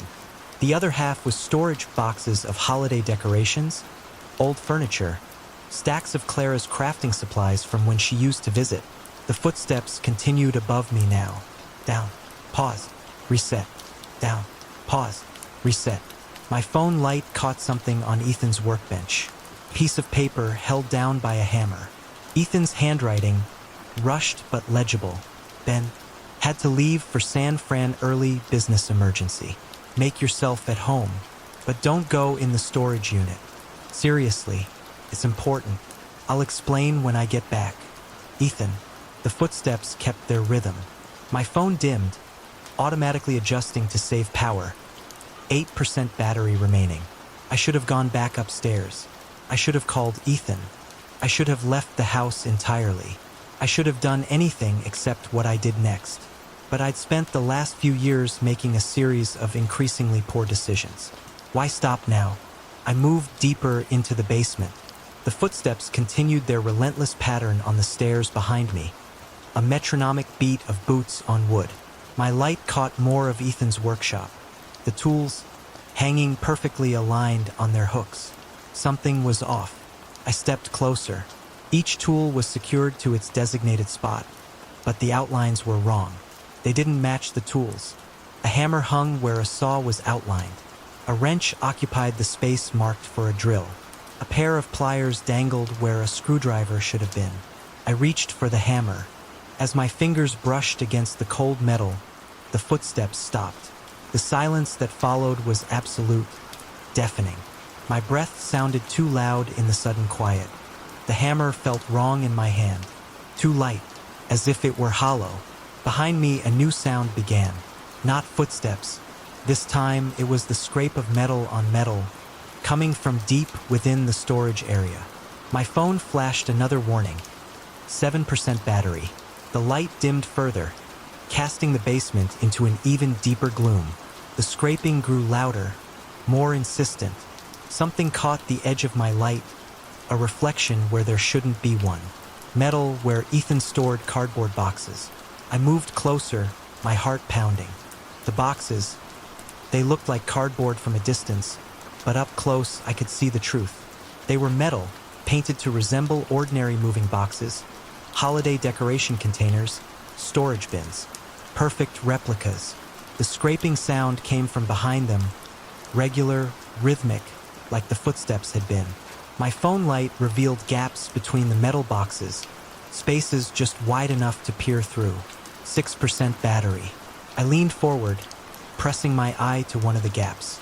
My light revealed more metal beyond walls of it, spanning the space where the storage room should have been. The scraping grew louder. Something moved in the darkness beyond the metal walls. Something big. My phone died. The darkness was complete. The scraping stopped. Then, behind me, the footsteps began again, from the top of the stairs. Down. Paused. Reset. I dropped the bat. It hit the concrete with a clang that echoed off the metal walls. Not concrete. Metal, painted to look like concrete. The storage boxes scraped against each other as something pushed them aside. Heavy steps approached, not from the stairs this time, but from the darkness beyond the false storage area. I ran. My feet, guided by a desperate, instinctive memory of the layout, found the stairs in the absolute darkness. Muscle memory, ingrained from those long-ago renovation days, kicked in. The phantom footsteps continued their relentless pattern, passing through me as I scrambled upwards, their sound a mocking counterpoint to my frantic flight. My shoulders slammed into the wall, real with this time. I could feel the difference, guiding me towards the top. 13 steps. 14. I reached the landing, my lungs burning, my legs screaming in protest. I slammed the basement door shut behind me and turned the lock, the metallic click a small, fragile sound of defiance in the face of the encroaching darkness. For a moment there was silence, just my own gasping breaths and the frantic pounding of my heart. Then the footsteps started again. Down, paused, reset, and beneath them, a new sound emerged. The scrape of metal on metal, growing louder, closer, more insistent. It was coming from behind the basement door now. I didn't pack. I didn't change. I didn't even put on shoes. I grabbed my car keys from the hook by the door and ran, fleeing the house like a man possessed. The sun was rising as I pulled into a gas station, miles away, my body trembling, my mind reeling. My hands shook so violently I could barely plug my phone into the car charger. When the screen finally flickered to life, I dialed Ethan's number. He answered on the first ring, his voice laced with concern. Ben, "Are you okay? What's going on?" "Ethan?" I gasped, the words tumbling out in a rush. "What the hell is in your basement?" A long pause. The silence stretched out, taut and heavy. In the background, I could hear something, a faint, rhythmic sound, muffled by distance and the phone connection. Footsteps, walking downstairs. I can't tell you, Ethan said finally, his voice strained, almost unrecognizable. But you need to tell me exactly what you saw. And you need to tell me, did it see you? I hung up. I started driving again, aimlessly, desperately, putting as much distance as possible between myself and Ethan's house, between myself and that thing, in the basement. The empty bottles stayed in the trunk, untouched. I needed to stay sharp, to stay focused, because sometimes when I let my guard down, when I close my eyes, I hear them. Footsteps, walking downstairs, over and over and over, and underneath them, growing louder with each passing day, the scrape of metal on metal. Clara keeps calling. Ethan too. But I can't answer. I can't risk stopping. I can't risk sleeping too long in one place, because the sound follows me now. Down, pause, reset. Always the same pattern, always getting closer. My car, which had been running perfectly fine for months, has started making strange noises. Not the usual mechanical sounds. Sounds like footsteps, walking downstairs. I've tried to find a rational explanation. Sleep deprivation, stress-induced hallucinations. A gas leak in Ethan's house, causing auditory distortions. But deep down, I know the truth. That basement, it wasn't just a basement. It was something else, something wrong. And whatever was down there, whatever Ethan was hiding, it's not confined to that house anymore. It's out, and it's looking for something. Or maybe it's looking for someone. I'm writing this all down now, in a cheap motel room in the middle of nowhere. I don't know where I'm going. I don't know what I'm going to do, but I know I can't stop. I have to keep moving, because the footsteps are getting louder, and the scraping is almost constant now. And sometimes, very faintly, I think I can hear laughter, wet, gurgling laughter, coming from somewhere very close. The mailbox gifts. A couple of years after moving into her new place, Isabella began receiving unsettling gifts in her mailbox. The first was a small, seemingly innocuous flower necklace. She dismissed it, assuming it was a child's misplaced toy or a random act of misplaced kindness. The following day, however, brought a more unsettling discovery.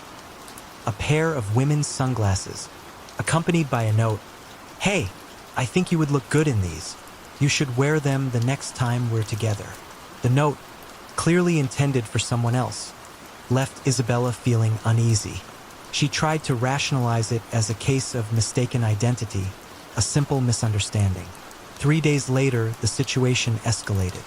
Expecting another strange gift, Isabella checked her mail, finding it empty. Relief washed over her, only to be replaced by a surge of discomfort as she approached her front door. Hanging on the doorknob was a pair of women's underwear. The unwanted attention was becoming increasingly unsettling. Still clinging to the hope of a misunderstanding, Isabella wrote a note and placed it on her front door. "Hey, I don't know who you are, but you need to stop. I'm not who you think I am, and I'm not interested." Silence followed. A year passed without incident, allowing Isabella to gradually dismiss the strange occurrences as a bizarre, isolated episode. Then, one day, she opened her mailbox to find another flower necklace, identical to the one she had received a year earlier. The unsettling feeling returned, amplified by the passage of time and the renewed sense of being watched. She was worried again. The landlord's intrusion. Before their marriage and successful careers, young Liam and his then-girlfriend, Olivia, lived a modest, carefree life.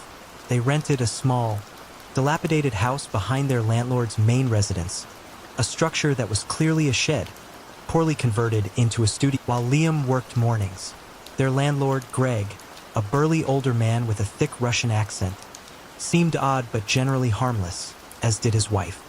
He made occasional off-putting comments and would sometimes FaceTime Olivia, inviting her into his house when Liam wasn't around. Olivia started experiencing a disturbing sensation during her sleep. She would wake up feeling incredibly nervous, a sense of unease that contradicted the exhaustion she should have felt. She would check the doors, ensuring they were locked, her mind racing with a vague sense of threat. One week, Liam went away to visit his father, leaving Olivia alone in the small house. The feeling of being watched intensified.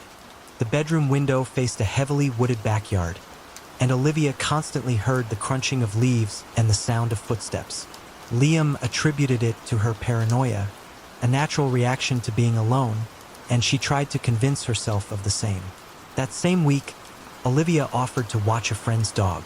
Returning home from work around 2 a.m., she fell asleep around 3 o'clock or 4 a.m. Shortly after, she was jolted awake by the dog's frantic barking and growling. The studio space, lacking doors except for the bathroom, offered no visual barriers. Springing out of bed, Olivia saw Greg, the landlord, standing frozen in the living room, his hand on the front door. He appeared startled by the dog's presence. Olivia yelled, "What the hell are you doing in here?" Greg quickly apologized and walked out, leaving Olivia shaken and deeply disturbed. As she fully awoke from her sleepy daze, the chilling realization dawned on her. This might not have been a one-time occurrence. She showered, dressed, and went to confront Greg's wife. Greg's car was gone, but his wife was home. Olivia recounted the incident, demanding an explanation for Greg's unannounced entry. The wife's response was nonchalant and dismissive. "It's his house. He can do what he wants." Olivia, enraged and terrified, realized the unsettling feeling she had been experiencing was likely Greg entering the house and watching her sleep, a horrifying violation of her privacy and safety. The asylum's secret. When Clara was a little girl, her grandmother, Evelyn, worked at a mental institution, a facility that housed prisoners deemed too mentally unstable for a regular prison. Individuals who had committed horrific crimes. One of Evelyn's patients, a man who had developed a fondness for her, had been committed for strangling his parents, hiding their bodies under the floorboards, and engaging in necrophilia with his mother's corpse. He was eventually caught due to the overwhelming stench of decay that alerted the neighbors. Evelyn lived within walking distance of the facility, a proximity that allowed some of the less dangerous inmates to roam the grounds, occasionally catching sight of her walking home. One of the patients must have informed the man who was fond of Evelyn about her address. One night, the man escaped and was found lurking around Evelyn's house in the darkness, attempting to find a way inside. Evelyn, alerted by an unsettling feeling, saw someone outside the window and called the police. The man was apprehended and returned to the facility. While nothing further occurred, and the man never escaped again, the chilling thought of what might have happened had he gained entry into Evelyn's house lingered, a terrifying reminder of the potential danger lurking just beyond the veil of normalcy. The thought was absolutely mortifying. The splintered door. The splintered wood of the barn door groaned in protest as I pushed it inward, the rusty hinges screaming a rusty song that echoed across the desolate field behind my great-aunt Thelma's abandoned farmhouse. It had been 25 years, a quarter of a century, since I'd last set foot on this property, but the musty, acrid smell of the barn, a potent cocktail of hay, rust, and something darker, something I couldn't quite place, hit me with the force of a physical blow, instantly transporting me back to my childhood. My name is Samuel Ashton, and I'm a real estate appraiser based in Chicago. Thelma's lawyer had contacted me a few weeks earlier, informing me that I was the sole heir to her estate. Thelma, my father's aunt, had been the family eccentric, the black sheep who'd lived a solitary life on this remote farm in rural Vermont. I'd only met her a handful of times as a child, and my memories were fragmented. Hazy, a rambling farmhouse filled with shadows and dust. A woman with piercing gray eyes and a voice that rarely rose above a whisper. The lawyer had been insistent. I needed to inspect every structure on the property before we could proceed with the listing. The farmhouse itself had been relatively straightforward, dilapidated, certainly, but nothing out of the ordinary. The barn, however, was a different story. It stood apart from the house, a hulking, weathered structure silhouetted against the late afternoon sky. The wood was gray and cracked, the roof sagged in places, and the main door hung precariously from a single rusted hinge. It looked malevolent, somehow. Just a quick walkthrough. I muttered to myself, my voice sounding unnaturally loud in the stillness. Then I can get back to civilization. I stepped inside, my boots crunching on the dirt floor. The air was noticeably cooler inside, heavy with the scent of decay.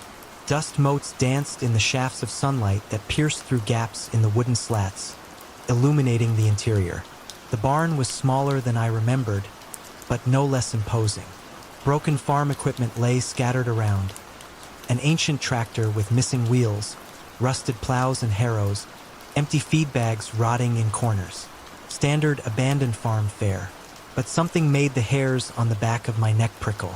A feeling of being watched, perhaps, or maybe just the lingering echoes of childhood fears. I pulled out my phone and activated the flashlight, sweeping the beam across the walls. That's when I saw them.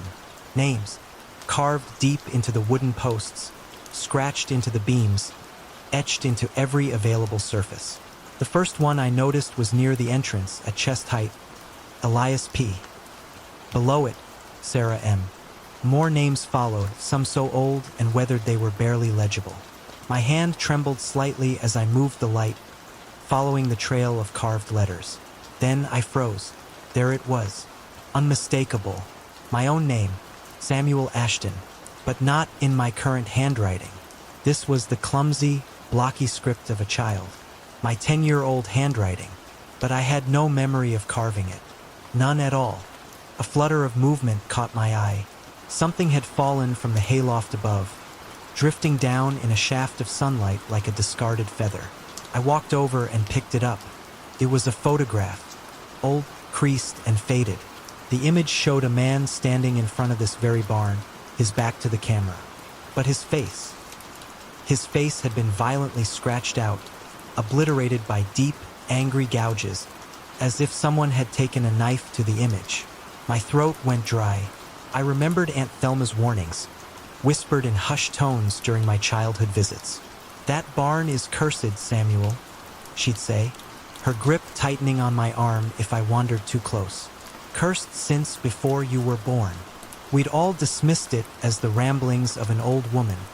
But now, a soft thump came from above. My pulse quickened. Probably just a bird, I told myself, or a squirrel. But I swung the flashlight beam upwards, towards the hayloft. More photographs were scattered across the loft floor, dozens of them glinting in the beam, and more names, carved into every rafter, every beam, every inch of wood. The ladder leading up to the loft looked precarious, to say the least. Half the rungs were missing or rotted through, but I had to know. I tested my weight on the first solid-looking rung. It held. Slowly, cautiously, I began to climb, the wood groaning under my weight. The loft smelled even worse than below: mold, decay, and that same unidentifiable, dark scent that clung to everything. My flashlight revealed a scene of unsettling chaos. Photographs were strewn everywhere, like fallen leaves after a storm. All of different people, all different ages, all different eras. But every single one had the same horrifying feature. Their faces had been violently scratched out. I picked up another photo. This one was newer, maybe from the 1980s, judging by the clothes.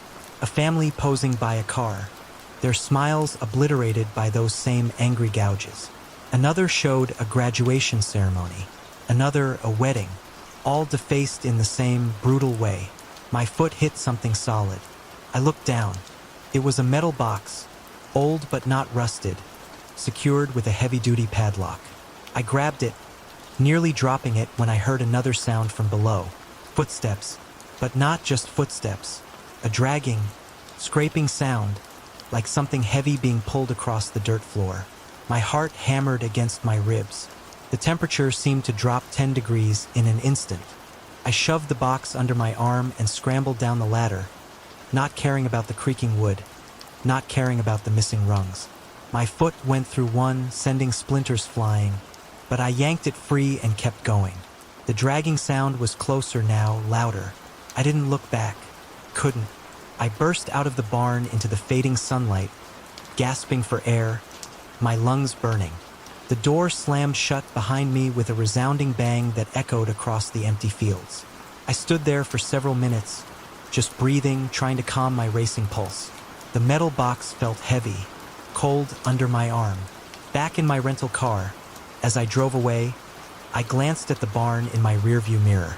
Just weathered wood and broken windows. But something shifted in one of those windows. A shadow moving where it shouldn't have been. I called my Aunt Clara, my father's sister, that night from my motel room. She answered on the first ring, as if she'd been expecting my call.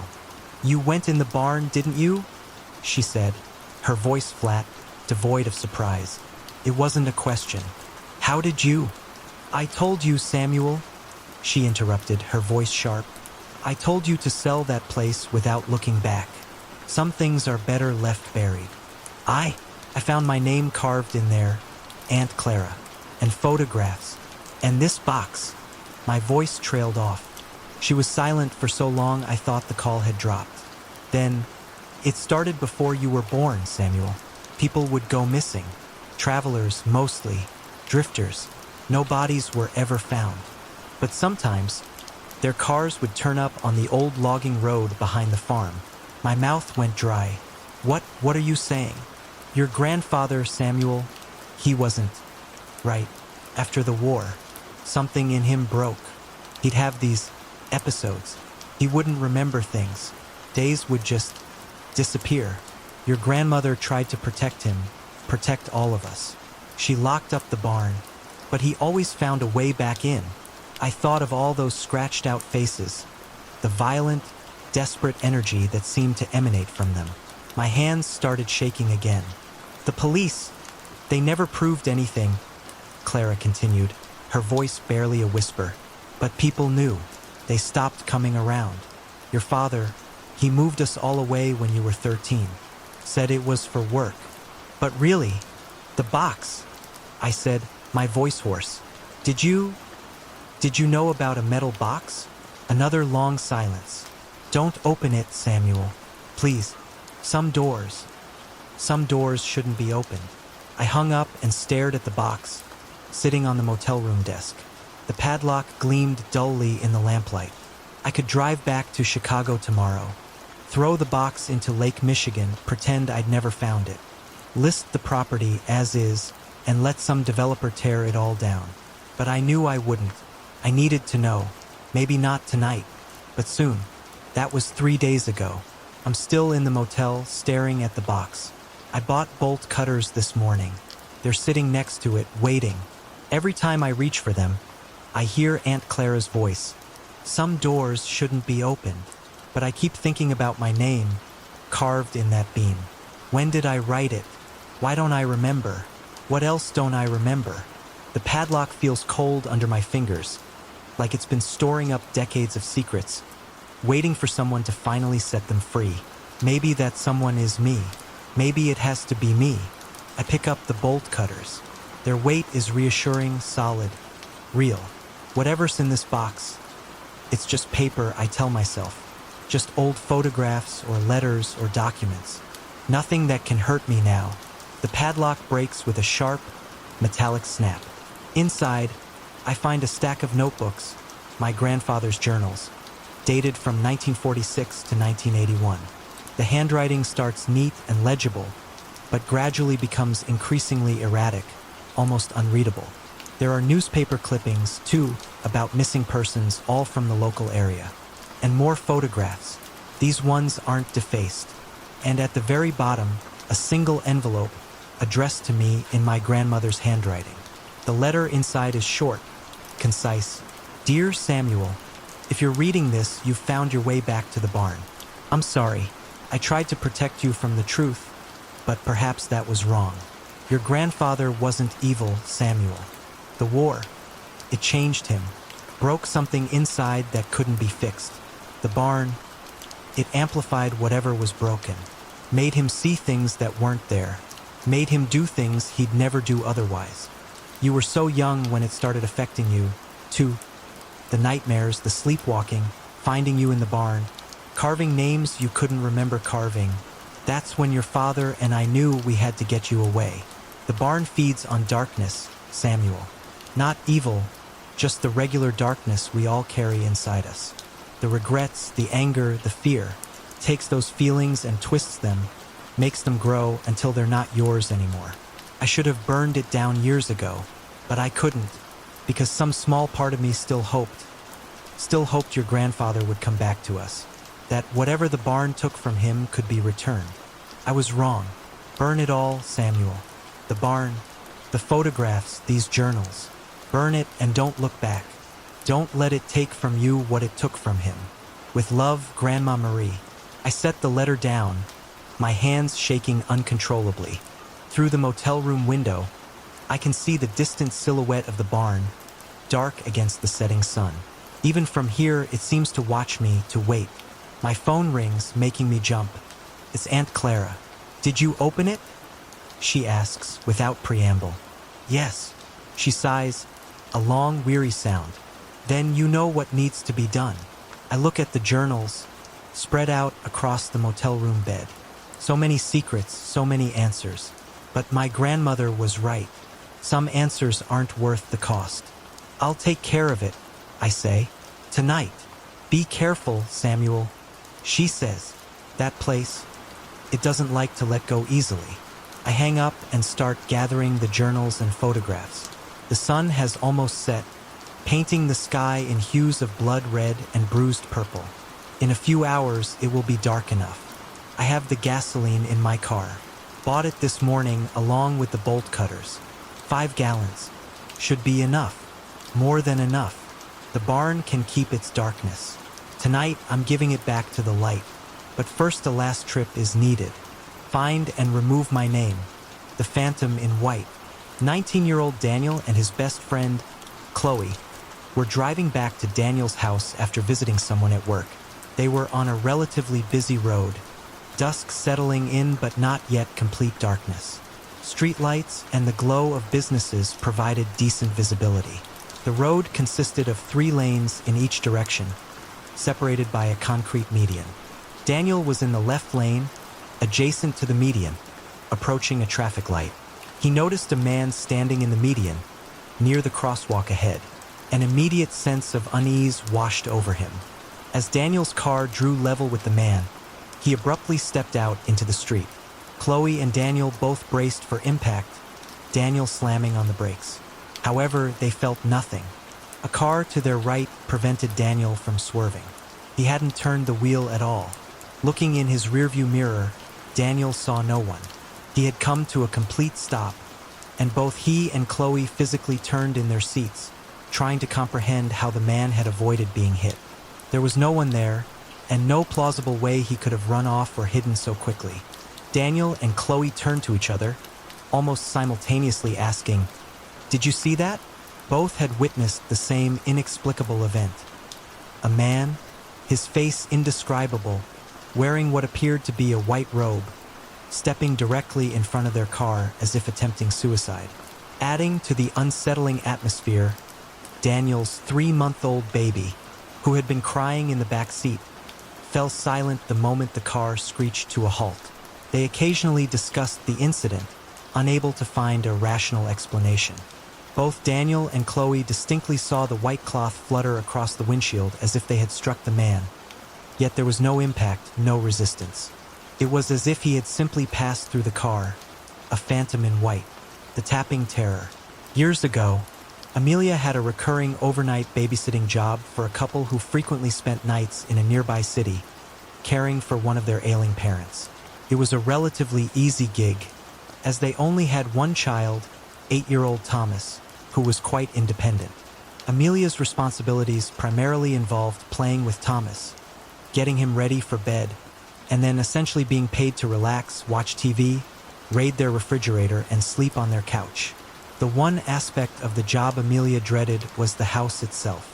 It was a modern, somewhat isolated structure in the countryside, featuring large, open windows. The design, while aesthetically pleasing, lacked curtains, leaving Amelia feeling exposed and vulnerable. She had to endure the unsettling feeling of being watched, knowing that someone outside could be observing her without her knowledge. One night, while sitting in the living room, Amelia thought she heard a noise. Turning down the TV volume, she confirmed the sound. A faint, persistent tap, tap, tap. She scanned the room, seeing nothing out of place, and initially attributed the noise to a tree branch or some other natural cause. However, every time she increased the TV volume, the tapping returned. Finally, she turned off the TV altogether and began to cautiously explore the house. As her eyes adjusted to the dim light, she saw him, a man standing outside the window, his fingernail pressed against the glass, creating the tapping noise. He was smiling at her, a calm, unsettling smile. Panic surged through Amelia. She sprinted upstairs to check on Thomas, only to realize the worst part. There was no phone upstairs. She had to creep back down, grab the phone, and call the police, all while trying to avoid looking at the window. But she couldn't resist a glance. He was still there, calmly watching her, seemingly enjoying her terror. Locking herself and Thomas in his bedroom, Amelia waited for the police to arrive. They found no trace of anyone around the house, and she suspected they doubted her story, believing it to be a prank. But Amelia knew what she had seen. A full-grown man, standing calmly, reveling in the fear he instilled in her. It made her sick to her stomach. The whistle in the dark. 18-year-old Ethan lived with his mother in a neighborhood he had known his entire life. A comfortable and familiar place close to his grandmother, aunts, uncles, and cousins. It was a town near the Gulf of Mexico, dominated by chemical plants and the families of those who worked in them. Most people were hardworking and respectful, but, as in any town, there were exceptions. Recent incidents had cast a shadow over the area. A woman's body found in a storage unit, murdered by her husband who later committed suicide. A man arrested for killing a woman with his car and fleeing the scene. While these events were disturbing, they were rare enough that Ethan still felt generally safe in his surroundings. One typical Thursday, Ethan followed his usual routine, waking up at 7 a.m., working until 4 p.m., then returning home to shower, play video games, smoke a little weed, and eat dinner. His mother's friend, April, visited for a couple of hours, walking from her nearby home. Around 9 p.m., Ethan's mother informed him that she was walking April home, a short trip that would only take a few minutes. Ethan acknowledged her, and they left. No more than a minute later, Ethan thought he heard a faint tapping on his window, so subtle and inconsistent that he couldn't be sure it was real. Still, a feeling of paranoia crept in, and he turned on some music to distract himself. A minute or two later, he thought he heard the back door open, a loud, distinctive sound due to its age and the spare key that always jingled in the lock. Ethan turned off the music and listened intently. Silence. Yet, he was certain someone had opened the door. He could feel a presence in the house, but there were no footsteps, no voices, nothing but an unnerving silence. Fear mixed with a surge of bravado. He told himself to grab the knife he kept in his desk drawer, then felt foolish for even considering the possibility of an intruder. Still, better safe than sorry. He grabbed the knife. The silence persisted. Ethan, thinking he could intimidate whoever was in the house, stood up, knife in hand, and walked out of his bedroom. For some inexplicable reason, he whistled a single note. He took a few steps forward, approaching the corner where the back door would be in view. He stopped again and whistled once more, still clinging to the idea of appearing in control. He was about to round the corner when he heard something that sent shivers down his spine. A whistle in response, clearly coming from the living room. Terror seized him. He peered around the corner, seeing no one. The door was closed but unlocked, a detail he couldn't recall. His mother returned a few minutes later. Ethan, unable to articulate the unsettling experience, remained silent, the chilling whistle echoing in his mind. A haunting mystery he couldn't explain. The condemned house. About 5 years ago, married couple Adam and Olivia embarked on a quest to find their dream home, an old fixer-upper with charm and character, a place they could transform into something beautiful. Olivia, having grown up in a rural farming town in Indiana, suggested they start their search there. The surrounding areas were experiencing a boom, with farmland being converted into new factory locations and subdivisions, making it a promising location. One Sunday afternoon, they drove through Olivia's hometown, exploring the back roads and checking out properties they had seen online. As they turned off the main road and onto a more secluded country lane, they noticed a completely abandoned house on the left. The deep green paint, almost camouflaged against the overgrown grass, sticker bushes, and weeds, gave it a ghostly appearance. A massive tree in the front yard further obscured the structure, making it seem almost invisible. The house, appearing to be at least 100 years old, looked neglected and weathered, in desperate need of repair. But to Adam and Olivia, it was perfect. There were no neighboring houses in sight, only woods across the street. They decided to explore, justifying their trespassing with the thought of potentially purchasing the property. They carefully navigated through the brush, discovering an old well, still intact, and a side entrance through what appeared to be an added-on mudroom. The screen door was closed, but the wooden door behind it was partially open, providing an irresistible invitation. Stepping inside, they were met with stifling heat and thick humidity. The mudroom turned out to be a tiny canning kitchen or pantry, with a rusted sink, a small stove, and shelves still holding jars of spoiled vegetables. The doorway led into the main part of the house, where Olivia's initial excitement abruptly ended. The kitchen was in ruins, cabinets broken or hanging precariously. It connected to a wide-open living area, one side blackened by fire damage, the ceiling partially sunken and gray. The windows were filthy, covered in dust or ash, casting the room in a perpetual twilight. Olivia's heart sank. She knew they couldn't afford the extensive repairs required to fix a house fire. Despite the disappointment, they pressed on. The living area was devoid of furniture except for a small wooden rocking horse. The floor was littered with magazines, as if someone had thrown a stack into the air, letting them land where they may. Curious, Olivia examined the magazines. Almost all of them were related to dolls, porcelain doll collecting, Barbie dolls, making dolls by hand, doll clothing. A feeling of unease crept over her, amplified by the silent gaze of the rocking horse's painted eyes.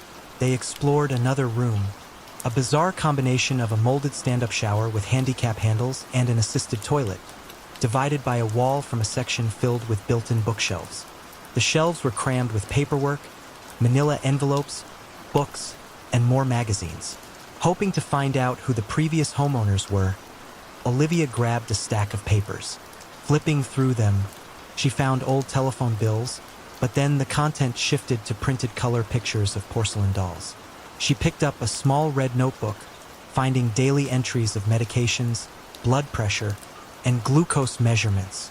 But then, the entries changed crude drawings of twisted faces in red ink, followed by full-on drawings of devils. The notebook then became a personal journal, written in what appeared to be an elderly man's cursive handwriting. It told of his impending death and his memories of his mother's wake, held in the front room of the house. He described, in chilling detail, how he had crawled on top of his mother's body in her coffin to sleep. Goosebumps erupted on Olivia's skin.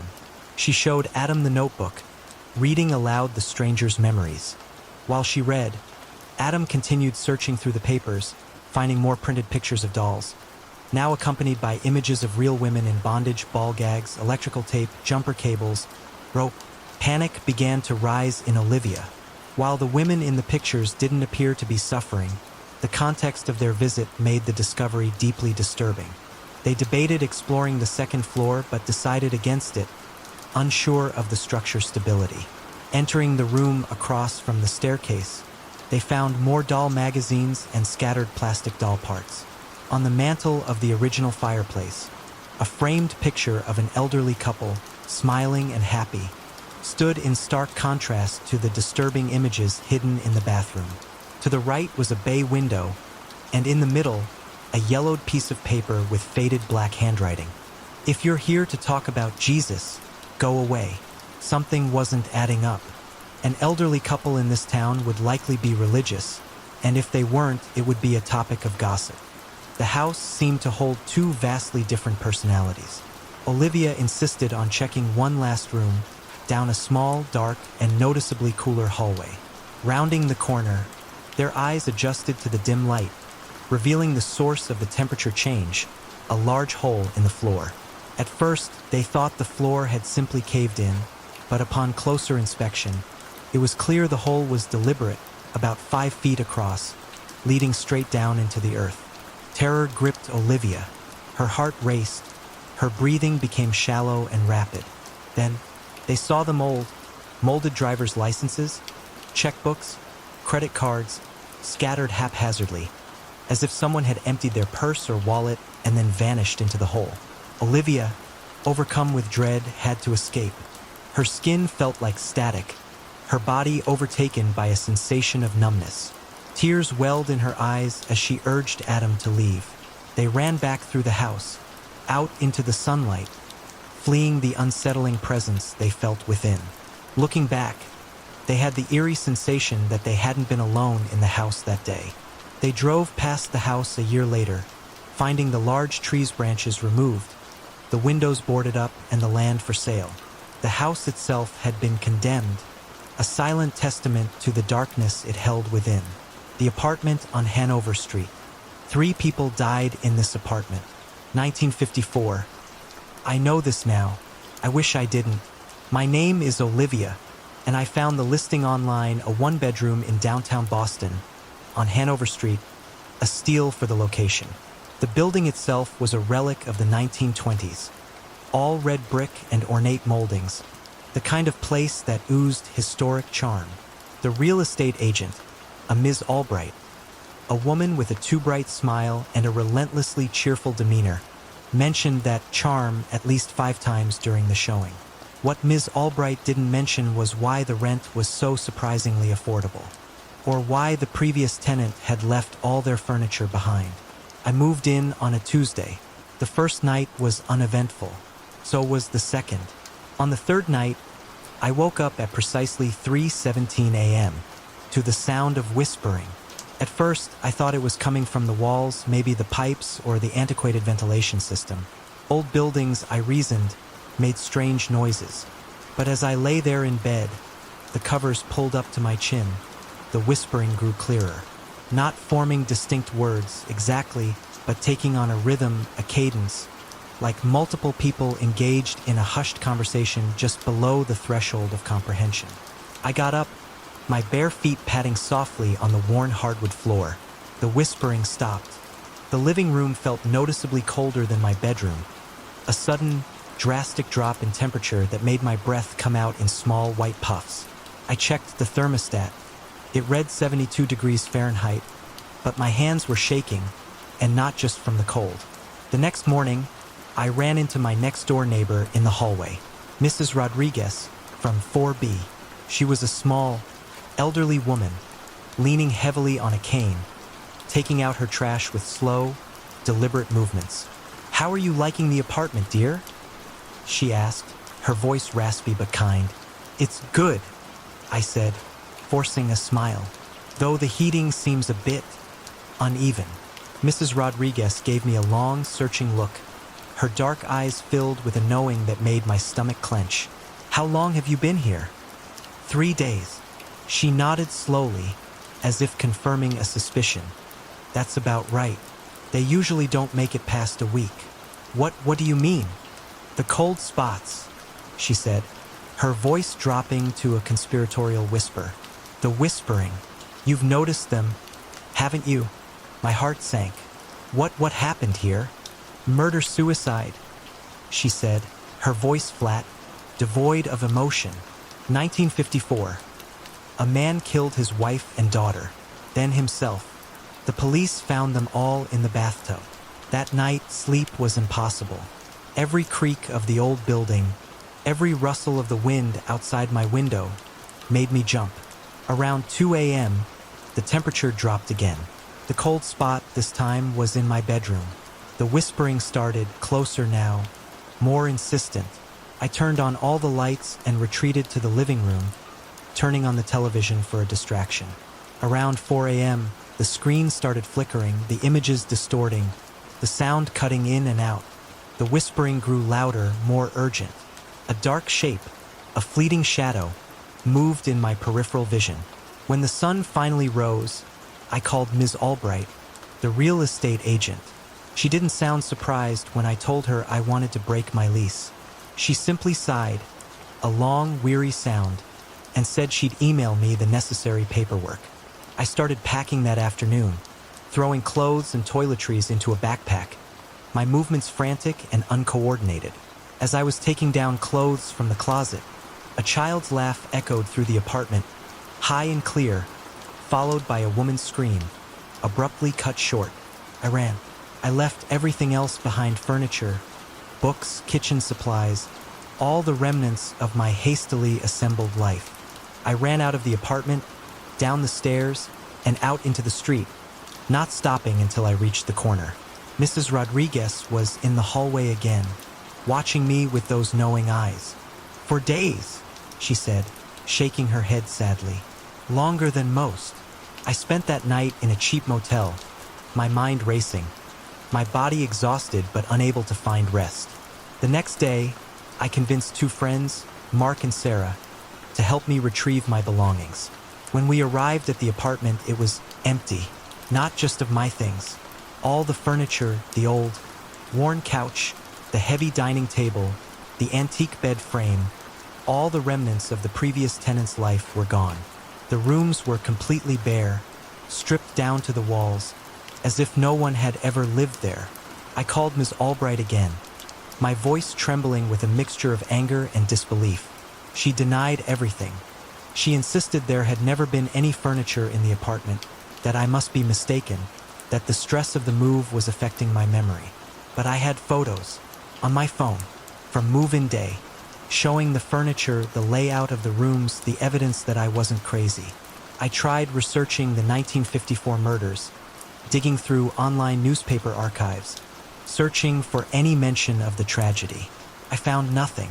It was as if the event had been erased from history.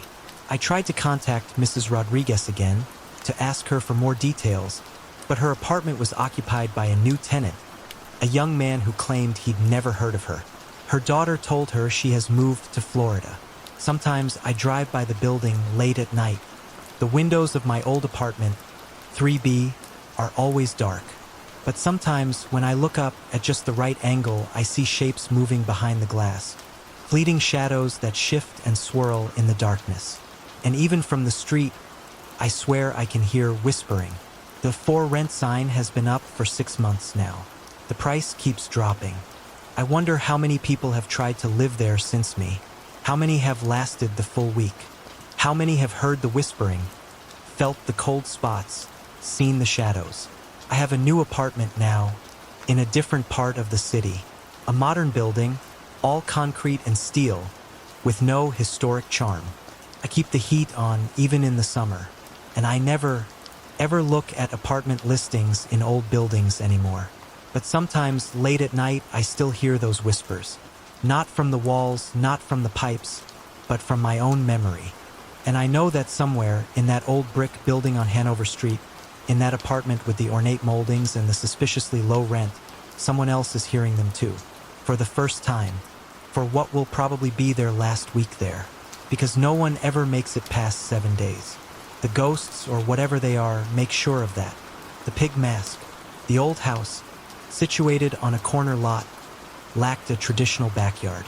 Instead, it had a side yard with a small deck that wrapped around the back.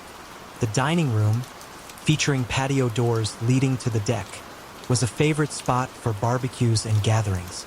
14-year-old Samuel often found himself vying for computer time with his brother. With only one desktop computer and one laptop for the family, competition was fierce. On this particular night, Samuel's brother had a friend over, and they were occupied downstairs. Samuel, seeking solitude, took the laptop to the dining room table. Absorbed in his writing, Samuel was oblivious to his surroundings. A sudden knock on the patio door startled him. Expecting his brother or his friend, he looked up, only to see a person wearing a Halloween pig mask standing at the door, waving. Thinking it was a prank, Samuel mouthed, "Good one," and gave the person the finger. The masked figure walked away. Samuel, intending to confront the prankster, went downstairs, only to find his brother and his friend engrossed in a PlayStation game. They vehemently denied any involvement, and there was no way either of them could have gotten downstairs and removed the mask so quickly. To this day, Samuel has no explanation for the identity of the masked individual who knocked and waved, a lingering mystery that adds a touch of unsettling ambiguity to his childhood memories. The fear lingered. The breakfast guest. One day, young Madison went to her mother, Clara's, house to retrieve a sweater she had left there a few days earlier.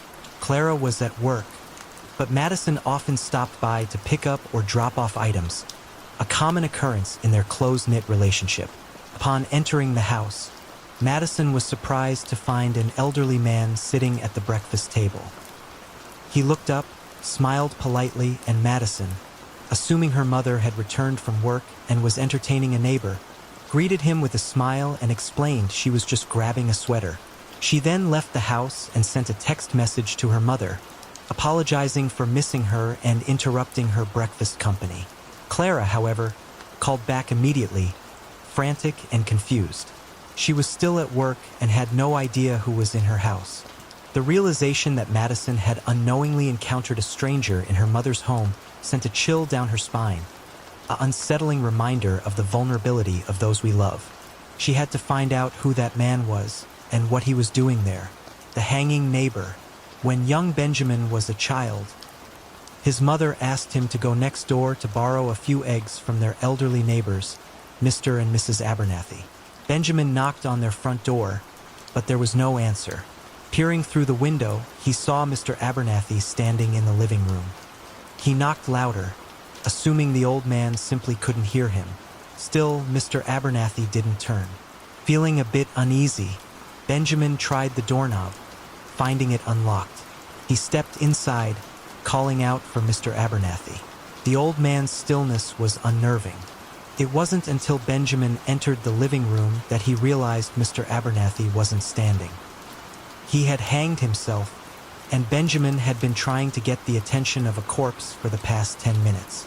The image, seared into his young mind, became a haunting memory, a chilling reminder of the fragility of life and the unexpected darkness that can lurk behind the facade of normalcy. He would never forget that day, no matter how hard he tried. The hammer in the dark. Olivia always checked the blinds before going outside, a habit that had earned her ridicule from friends and family, even her husband, Jacob, who thought she was overly cautious. They lived in a rural area, and while they had never experienced any problems with trespassers, Olivia's instinct persisted. One night, as she was about to go to bed, Olivia realized she had left her phone charger in her car. She had placed it in her purse that morning, intending to replace the broken one at work, but had forgotten about it until now. Needing to charge her phone, she saw no reason to be afraid of the short distance between her front door and her car, parked in the driveway. Yet, she still peeked out the window. Her hand was already on the lock, about to turn it and open the door, when her brain registered that something was wrong. She shifted her weight back, squinting into the dim light cast by the garage light. There, crouched down by the front door, was a man holding a hammer. He was positioned in such a way that he wouldn't be visible from the small window on the front door, hidden until someone was right next to him.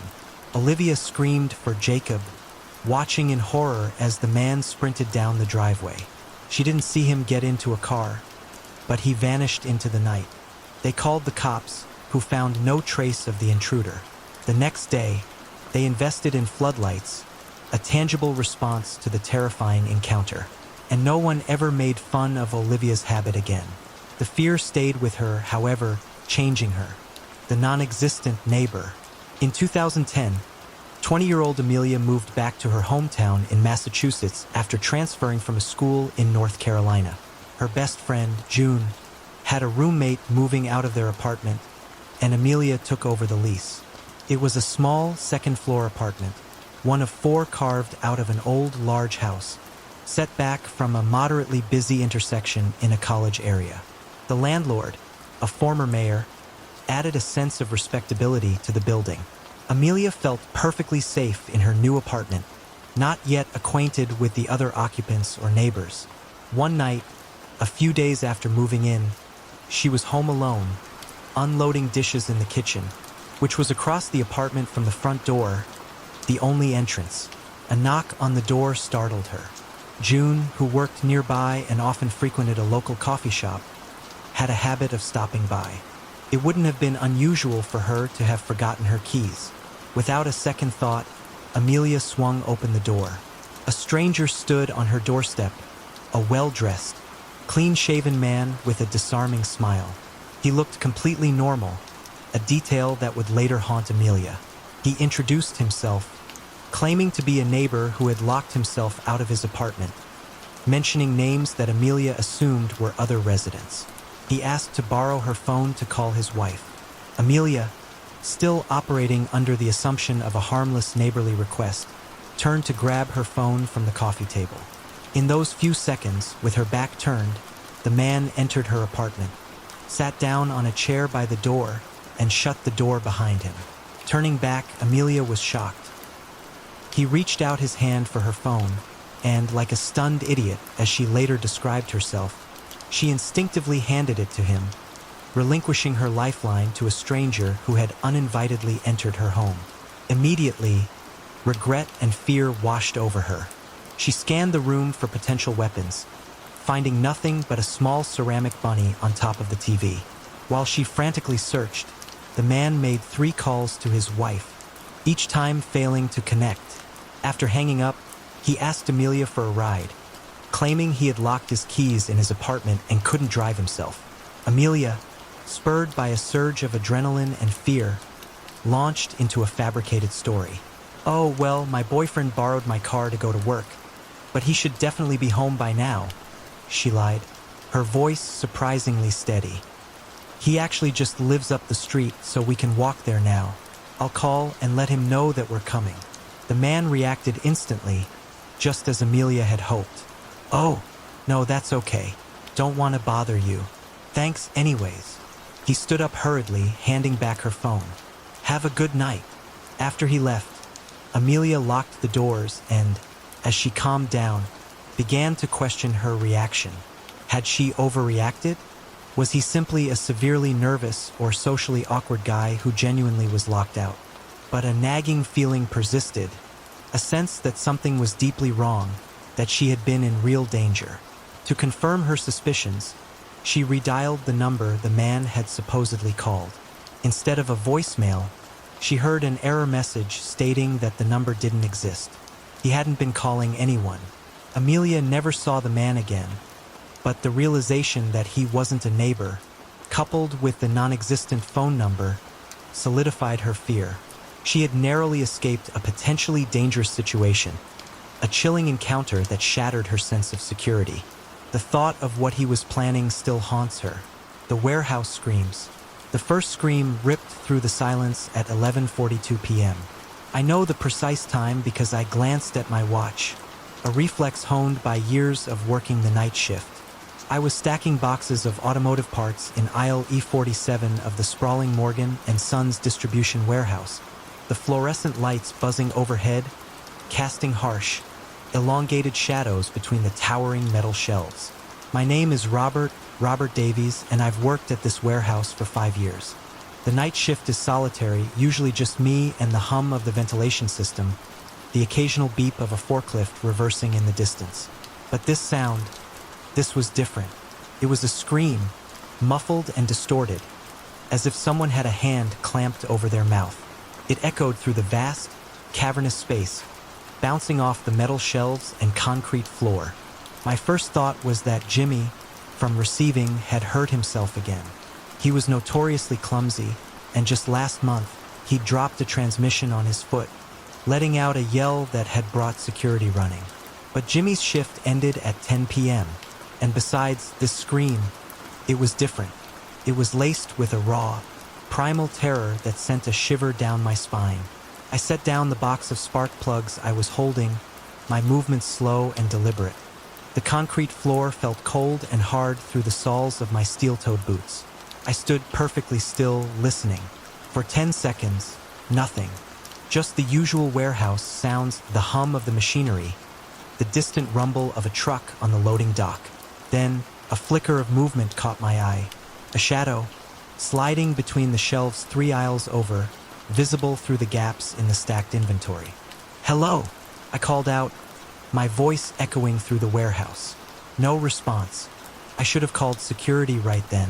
Should have pulled out my phone and dialed the front desk, where old Mr. Henderson sat, half asleep, watching reruns on his tiny portable television. But something held me back. Maybe it was the fear of looking foolish if it turned out to be nothing. Maybe it was just plain, morbid curiosity. Instead, I started walking slowly, cautiously, towards where I'd seen the movement. The wheels of my pallet jack squeaked in protest as I pushed it aside. Each step echoed slightly in the cavernous space. I passed aisle E48, then E49, scanning the spaces between the shelves. The white labels on the boxes, brake pads, fuel filters, alternators, seemed to glow in the harsh fluorescent light. Everything in its assigned place, except for whatever was moving in the shadows. Another scream pierced the silence, closer this time, and undeniably female. It was followed by a crash, the sound of boxes falling, and a man's voice, harsh and guttural, saying, "Shut up!" My heart hammered against my ribs. I pulled out my phone, my finger hovering over the keypad, ready to dial 911. But before I could press the button, I heard running footsteps coming towards me. I ducked behind a pallet stacked high with oil filters, just as 2 figures sprinted past the end of my aisle. The first was a woman, her blonde hair tangled and wild, her blouse torn, blood trickling from her nose. Her eyes were wide with terror. Close behind her was a man, dressed in dark clothing, his face obscured by a ski mask. He was reaching for her, his gloved hands outstretched.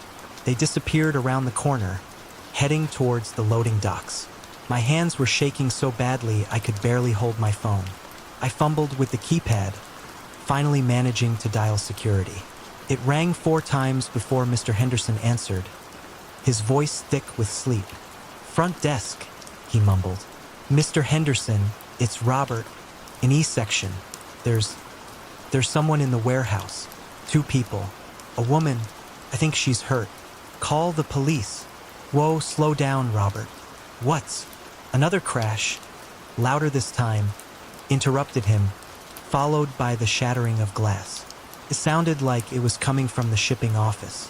"Just call the police," I yelled and hung up. I started running towards the noise. Looking back, I can't explain why I ran towards danger instead of away from it. Maybe it was some misguided sense of chivalry. Maybe I couldn't stand the thought of something happening to that woman while I hid behind a stack of oil filters. Maybe I was just stupid. The shipping office was a small, glass-enclosed room overlooking the loading docks. As I approached, I saw that one of the windows was shattered, shards of glass glittering on the concrete floor. The woman was backed into a corner, her body trembling, holding a pair of scissors in front of her like a makeshift weapon. The man in the ski mask stood between her and the door, his body tense, his hands clenched into fists. Just come quietly," he said, his voice eerily calm now, a chilling contrast to the violence of a few moments earlier. "You're only making this worse. Stay back," the woman gasped, her voice shaking, but her grip on the scissors surprisingly steady. I looked around frantically for a weapon, anything I could use. There was a fire extinguisher mounted on the wall near me. I grabbed it, the metal cold and heavy in my hands. Just as the man lunged for the woman, I burst through the door and swung the extinguisher at his head. He must have heard me coming. He spun around at the last second, deflecting the blow with his arm. The extinguisher flew from my grasp, clattering across the floor. His face was still covered by the ski mask, but his eyes, cold and blue, locked onto mine. "Bad choice," he said, his voice a low growl. His fist slammed into my stomach, driving the air from my lungs. I doubled over, gasping for breath. He brought his knee up, hard, into my face. Pain exploded through my nose. I tasted blood. The woman screamed and charged forward, slashing at him with the scissors. He turned to face her, giving me a chance to tackle him from behind. We crashed into a desk, sending papers, a computer monitor, and a half-empty coffee mug flying. I tried to get my arm around his throat, but he was stronger than me, his muscles hard and taut beneath his clothes. He elbowed me in the ribs once, twice, 3 times. My grip loosened. He twisted free and threw me off, sending me sprawling across the floor. Through blurry vision, I saw him pull something from his jacket. A gun. "Enough!" he shouted, pointing the weapon at me, then at the woman. "Both of you, on the ground. Now!" I lay there, gasping, blood running down my face, my vision swimming. The woman slowly lowered herself to her knees, her body still trembling, but her eyes burned with a fierce, defiant hatred. She still clutched the scissors. "Drop them," the man ordered. She let the scissors fall to the floor, the metallic clatter echoing in the sudden silence. Tears streamed down her face, but she didn't make a sound. "You should have just given me what I wanted," the man said, his voice dripping with a chilling calmness. Suddenly, red and blue lights flashed through the broken window, illuminating the scene in a strobe-like flicker. A police siren wailed from outside, growing closer. "Freeze! Police!" A voice boomed over a loudspeaker. The man's head snapped towards the window, his eyes widening in surprise. In that moment of distraction, the woman moved. She dove for the scissors, rolling behind a metal filing cabinet just as the man turned back and fired. The gunshot was deafening in the small, enclosed space. The bullet punched through the metal of the filing cabinet, inches from where the woman had been moments before. I lunged at his legs, tackling him again. We went down in a tangle of limbs, wrestling for control of the gun. His mask had slipped, revealing part of his face, pale skin, a stubble jaw, a cruel, thin-lipped mouth. He slammed the butt of the gun into my temple. Stars exploded behind my eyes, and my vision went black for a moment. Then the woman was there, driving the scissors into his shoulder. Deep. He screamed, a high-pitched, animalistic sound, and the gun went off again, the bullet embedding itself in the ceiling. I managed to knock the weapon from his grasp. It skittered across the floor, out of reach. The man, clutching his bleeding shoulder, threw me off and staggered to his feet. He yanked the scissors from his flesh with a grunt of pain and ran, heading for the loading docks. "Stop! Police!" Officers were streaming in through the rear entrance of the warehouse, guns drawn, their shouts echoing through the vast space. The man vaulted over a stack of pallets, disappearing into the maze of shelves. Gunshots rang out, followed by shouts and the sounds of a struggle. I lay on the floor of the shipping office, my body aching, my head throbbing, everything spinning around me. The woman knelt beside me, her hands hovering over my injuries, her face pale and streaked with tears. Are you okay?" she asked, her voice trembling. I think so," I managed, wincing as I tried to sit up. She nodded, then burst into uncontrollable sobs. I awkwardly put my arm around her shoulders, offering what little comfort I could. They caught him trying to climb the security fence at the back of the warehouse. I spent the night in the hospital getting stitches, x-rays, and a diagnosis.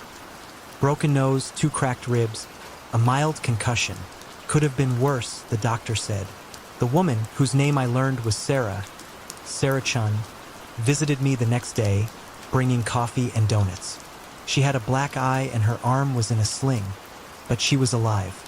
"Thank you," she said, her voice thick with emotion, "for helping a complete stranger." I shrugged, then winced again at the pain in my ribs.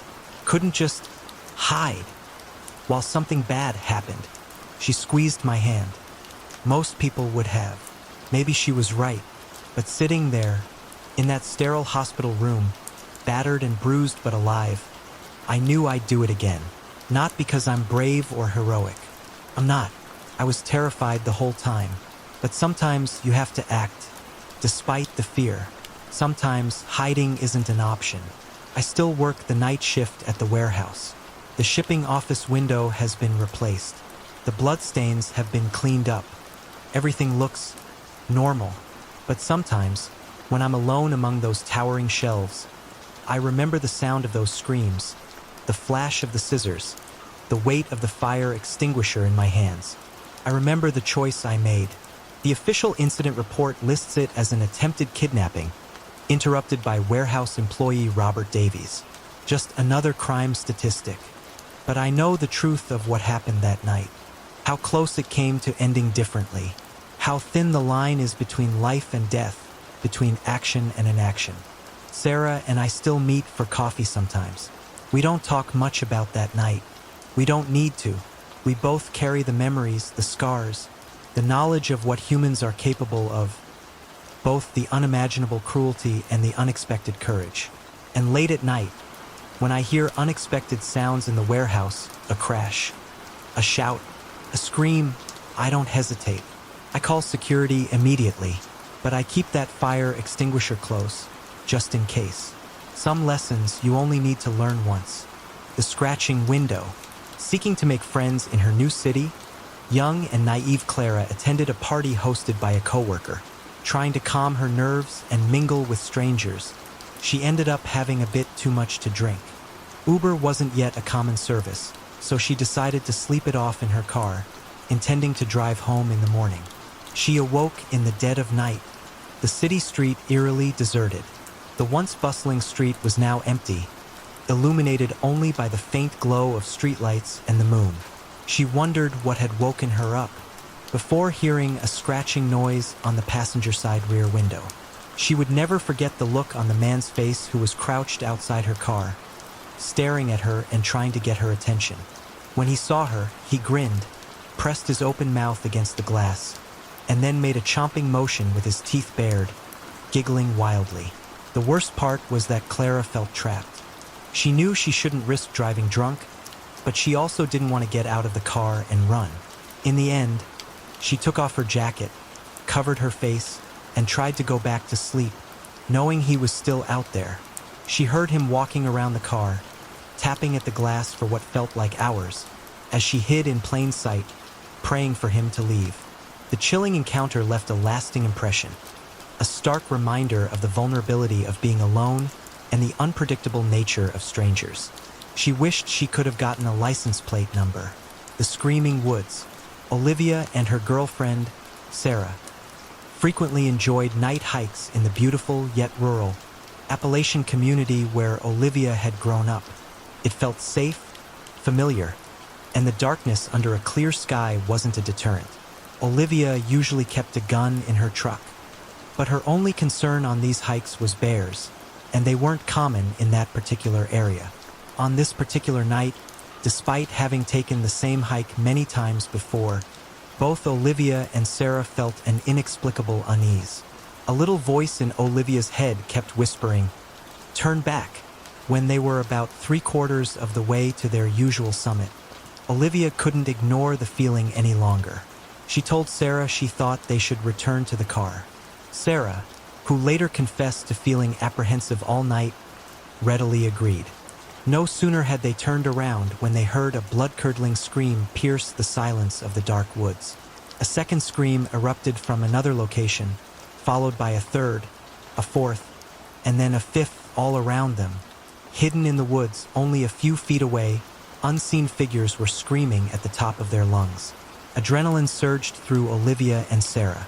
They ran, their hearts pounding, desperate to escape the terrifying chorus of screams. Olivia scoured the local paper for weeks afterward, searching for any explanation, any report of something unusual happening in those woods that night. But there was nothing. The chilling experience remained an unsolved mystery, a haunting reminder of the unseen terrors that can lurk in the darkness. They never hiked that trail again.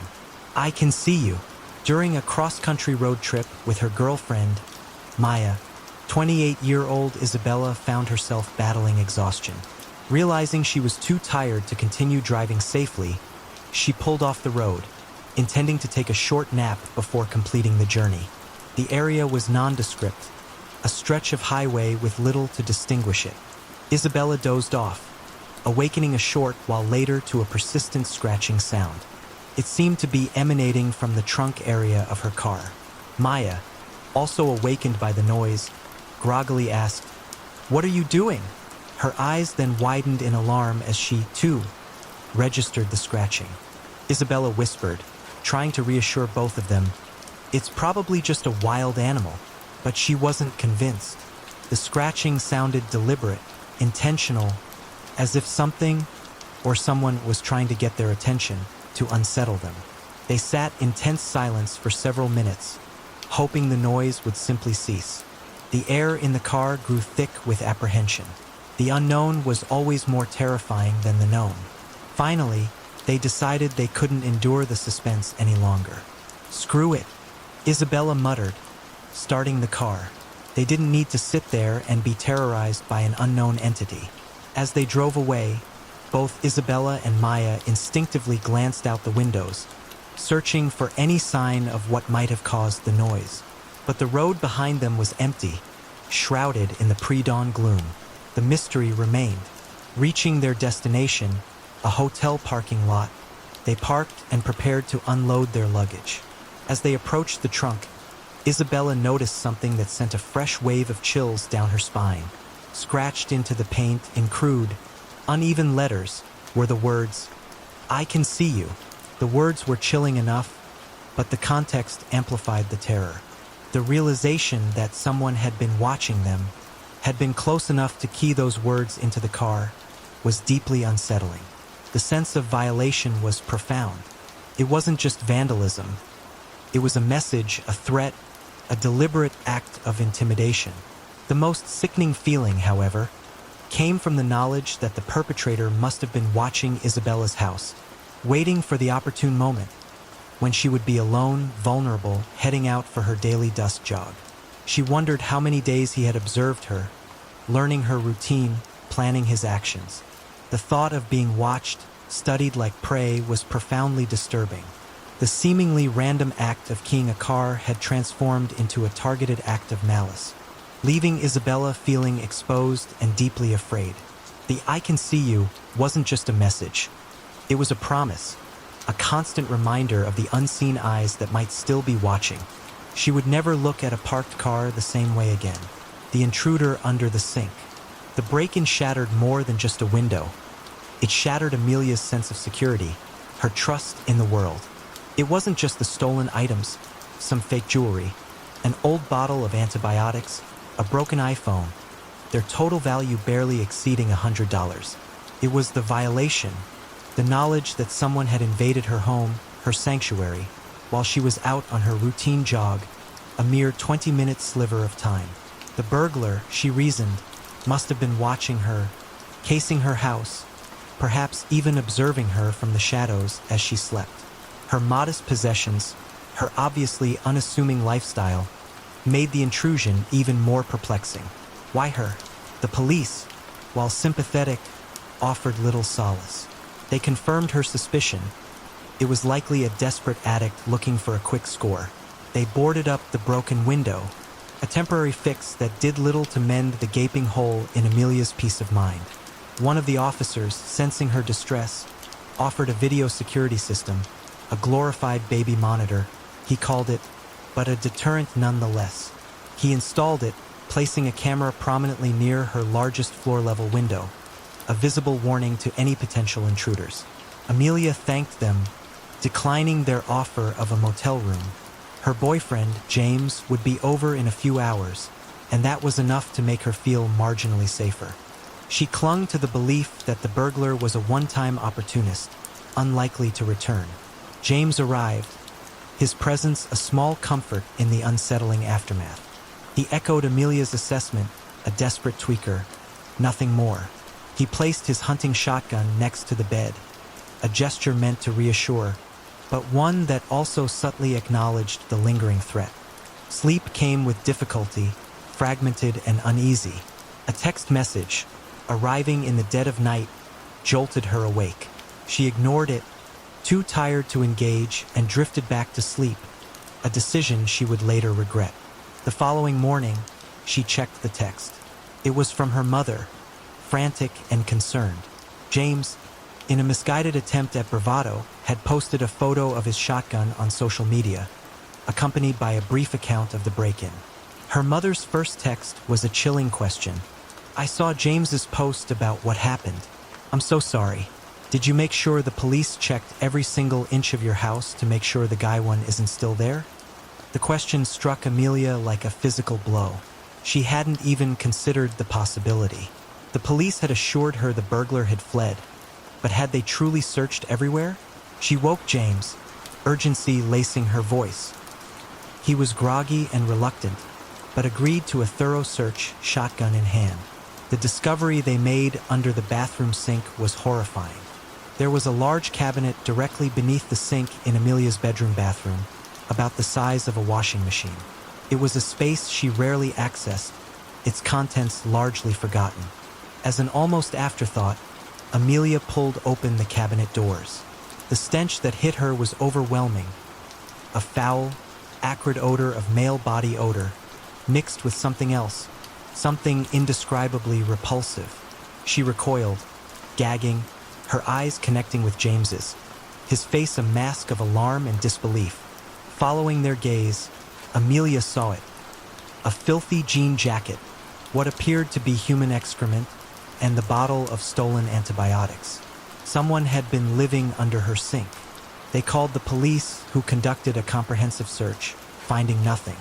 The officer who had provided the video system suggested reviewing the footage, a glimmer of hope in the terrifying situation. Gathered around Amelia's laptop, she, James, and several officers watched the footage from the 3 cameras, one in the bathroom, one in the bedroom, and one facing the front driveway. The bedroom camera, positioned to capture the bathroom doorway, provided the most horrifying revelation. The timestamp read just after 3 a.m. As Amelia and James slept soundly in their bed, a dark figure emerged from beneath the bathroom sink, stretching and steadying himself in the dimly lit room. He then slowly, deliberately walked into the bedroom. The camera angle provided a perfect view. The man, his face obscured by the hood of a sweatshirt, stopped at the foot of their bed. He stood there for an agonizingly long 20 seconds, staring at the sleeping couple before silently exiting the bedroom. The footage then showed the intruder simply walking out the front door. He even locked it behind him, a bizarre act of pseudo-politeness that amplified the horror. The implications were devastating. The intruder hadn't just broken in. He had lived in her house, hiding in plain sight, watching her, perhaps for days, weeks, or even longer. The violation was profound, the fear overwhelming. Amelia never stayed another night in that house. She moved to a secure apartment building in a different town, but the trauma lingered. She had James remove the doors from the cabinet beneath her new bathroom sink, a desperate attempt to regain some semblance of control, a small act of defiance against the unseen terror that had invaded her life. She couldn't ever shake the feeling that he was still out there. The clicking in the cabin. The noise woke me at 3:47 a.m. I know the exact time because, in that moment of disoriented wakefulness, I grabbed my phone, its screen casting an unwelcome, harsh light in the otherwise absolute darkness of the rented cabin. It wasn't an animal sound. Not a deer, not a raccoon, not even the distant howl of a coyote. This was something different. My name is Alex Ramsey, and I'm a writer, or at least I aspire to be. I'd rented this remote cabin in the Adirondack Mountains for a week, seeking solitude and inspiration, a place to finally finish my long-gestating novel. The ad had emphasized the isolation. 2 miles down a dirt road from the nearest neighbor, surrounded by dense forest, perfect for a writer's retreat. It had seemed ideal, a haven from the distractions of city life. Now, that isolation felt like a terrible, terrifying mistake. The sound came again, a click, wet and distinct, followed by a heavy dragging noise, as if something large and unwieldy were moving across the ground outside. My heart, already pounding, ratcheted up another notch. I sat up in bed, the rustic wooden frame creaking beneath my weight. The cabin, a single large room with a loft bedroom, was filled with the unsettling silence that follows an unexpected noise. I could hear breathing now, deep, raspy breaths that seemed to rattle in a chest far larger than any local wildlife should possess. It was close, very close, just outside the window. I reached for the flashlight on the bedside table, my hand knocking over a half-empty water bottle in the process. The plastic bottle hit the hardwood floor with a surprisingly loud thunk. The breathing outside stopped. The clicking stopped. The silence that followed was absolute, suffocating. It stretched out, heavy and expectant, pressing in on me from all sides. My own breathing sounded too loud in my ears, a ragged, uneven rhythm. After what felt like an eternity, but was probably closer to 30 seconds, I heard it moving again. But now, my phone showed no signal. Of course it didn't. That was part of the cabin's charm. Complete disconnection from the outside world. A writer's paradise, the ad had proclaimed. Now, felt like a death sentence. I stood up slowly, carefully, trying to minimize any noise. The floorboards, despite my efforts, creaked betrayingly. The flashlight felt slick with sweat in my palm. I was wearing just boxers and a thin t-shirt, and the cool night air raised goosebumps on my arms and legs. The thing outside moved across the porch with slow, deliberate steps. Each footfall, or whatever passed for a footfall, made the old boards groan in protest. It stopped directly in front of the cabin's front door. I heard that wet, clicking sound again, closer now, followed by what sounded like claws or talons scraping against the wood of the door. I had two choices. I could stay in the loft bedroom, huddle under the covers, and hope that whatever was out there would eventually go away. Or I could try to get a look at it to see what I was dealing with. The rational part of my brain screamed at me to stay put, to hide, to wait it out. But there was another part, a darker, more curious part, the part that made me slow down at accident scenes, the part that drew me to true crime podcasts and horror novels, that needed to know. I crept to the edge of the loft, peering down into the main room below. The cabin was dark, except for a sliver of moonlight filtering through the front windows. The scratching at the door had stopped. My bare feet made no sound on the wooden floor as I moved, slowly, silently, towards the front of the cabin. I could see the door now, a solid slab of oak with a small rectangular window at eye level. The moonlight was bright enough that I should be able to see anything large moving outside. I was about 10 feet from the door when a shadow passed across the window, blocking out the moonlight. My heart leaped into my throat. The shadow was too tall, too wrong, to be human. I raised the flashlight, my thumb hovering over the switch, but I hesitated. Did I really want to illuminate whatever was on the other side of that door? The door handle rattled, a subtle, tentative movement, as if something were testing it, exploring it, trying to understand its function.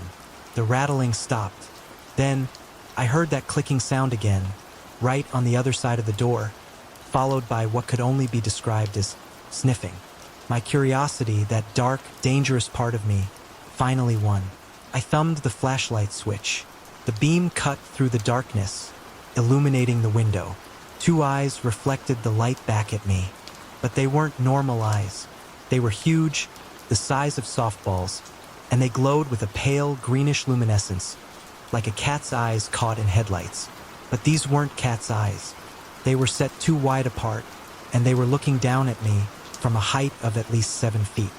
I stumbled backward, my breath catching in my throat, the flashlight beam jerking wildly. When I managed to aim it back at the window, the eyes were gone. But now, I could hear movement on the porch. Lots of movement, like something large and agitated was pacing back and forth. The clicking sound came again, but this time, I could see what was making it. A long, pale appendage, something between an arm and a tentacle, snaked into view through the window. It was a sickly, off-white color, segmented and jointed in ways that defied natural anatomy. The clicking came from hard, chitinous plates that ran along its length. The appendage probed at the window frame, testing its strength, its resilience. My back hit the kitchen counter. I fumbled blindly behind me, my fingers searching for something, anything to use as a weapon. My hand closed around the handle of a chef's knife, still in the drying rack from my meager dinner. It wasn't much, but it was better than nothing. The appendage withdrew from the window. For a moment, there was silence. Then, the entire door shuddered in its frame as something slammed against it from outside. I nearly dropped the flashlight. The door held, but another impact, even stronger, made the hinges creak in protest. Whatever was out there was trying to get in, and based on the force of those blows, the door wouldn't hold for long. I ran, back towards the loft bedroom. My feet slapped against the hardwood floor, the sound echoing through the cabin. The front door was splintering, cracking under the relentless assault. The bedroom window, it was my only way out. I heard the front door finally give way with a deafening crash of splintering wood and shattering glass. I didn't look back. I reached the bedroom window, wrestling with the old paint-stuck frame. It finally gave way with a screech of protesting wood, opening just as I heard something large moving through the cabin. The sound of furniture being overturned, of claws or talons scraping across the wooden floor. It knew I'd been there. It was looking for me. I stuck my head out the window, assessing the drop. The bedroom window was about 8 feet off the ground. A hard landing, certainly, but survivable. Behind me, I heard the creature forcing its way through the narrow opening of the broken front door, the sound of ripping wood and tearing fabric. I didn't hesitate. I dove through the window, headfirst, tucking my shoulder as I'd learned in high school gym class, a desperate attempt to minimize the impact. I hit the ground hard, the air whooshing from my lungs. The flashlight went flying, disappearing into the darkness. I rolled, trying to get to my feet, my body screaming in protest. Something wrapped around my ankle, one of those long, pale appendages. Its surface was rough, like coarse sandpaper, and it tightened its grip with terrifying strength. I was yanked off my feet, my head slamming against the ground. The world spun. The thing started dragging me backwards, towards the darkness beyond the cabin, towards the woods. I kicked out with my free leg, desperately, blindly. My foot connected with something solid. The grip on my ankle loosened, just for a moment. I rolled onto my back, pulling the knife from my pocket, my fingers fumbling with the blade. In the moonlight, I finally got a clear look at what had me. It was huge, 9 feet tall at least. His body was a pale, sickly white, almost luminescent in the darkness. The main mass of its body was vaguely humanoid in shape, but that's where any resemblance to anything natural ended. 4 of those jointed appendages extended from its torso, each one at least 8 feet long, writhing and twisting independently, like snakes searching for prey. Its head was the worst part. It was too wide, too flat, with no discernible features except for those huge, glowing green eyes and a mass of smaller tentacles where a mouth should have been. The tentacles writhed and pulsed, and that clicking sound emanated from the small, hard plates that lined their surfaces.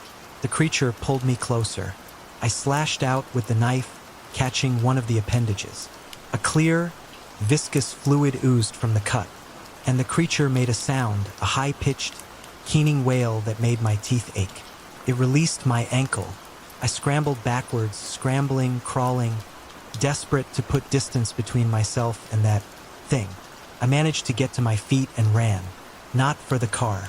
I'd lost the keys in the struggle, and searching for them in the darkness would be suicide. Instead, I ran for the trees, for the cover of the forest. I could hear it pursuing me, its strange, ungainly locomotion surprisingly fast. The clicking sound grew closer, a terrifying metronome marking my impending doom. The forest was dark, but the moonlight provided just enough illumination to avoid running straight into trees. Branches whipped at my face, stinging my skin, but I didn't slow down. The thing behind me moved through the undergrowth as if it weren't even there, its long appendages parting the branches, its massive body gliding through the darkness. I lost track of how long I ran. My lungs burned, my legs felt like lead, but I couldn't stop. I could still hear it behind me, never more than 20 yards back, sometimes closer, those appendages swiping through the air just inches from my head. The ground started to slope upwards. I was running uphill now, my already exhausted body protesting with every step.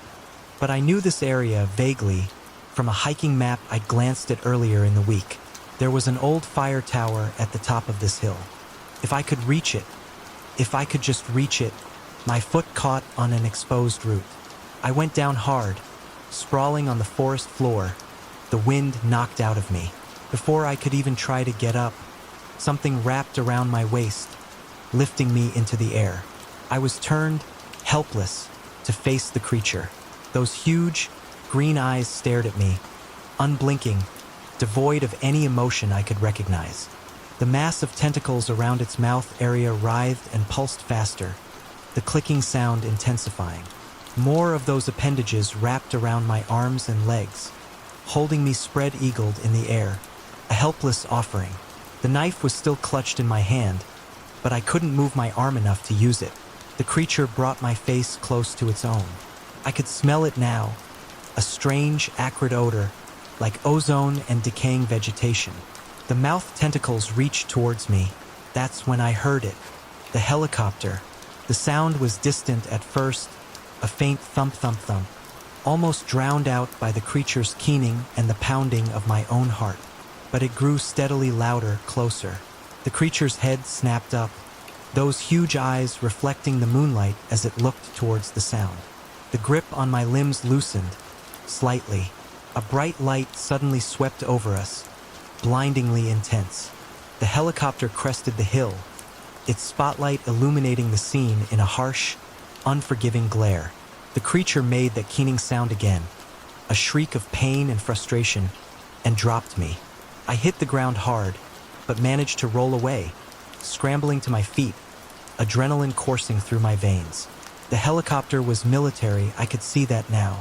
Black, unmarked, with a powerful searchlight mounted on its side.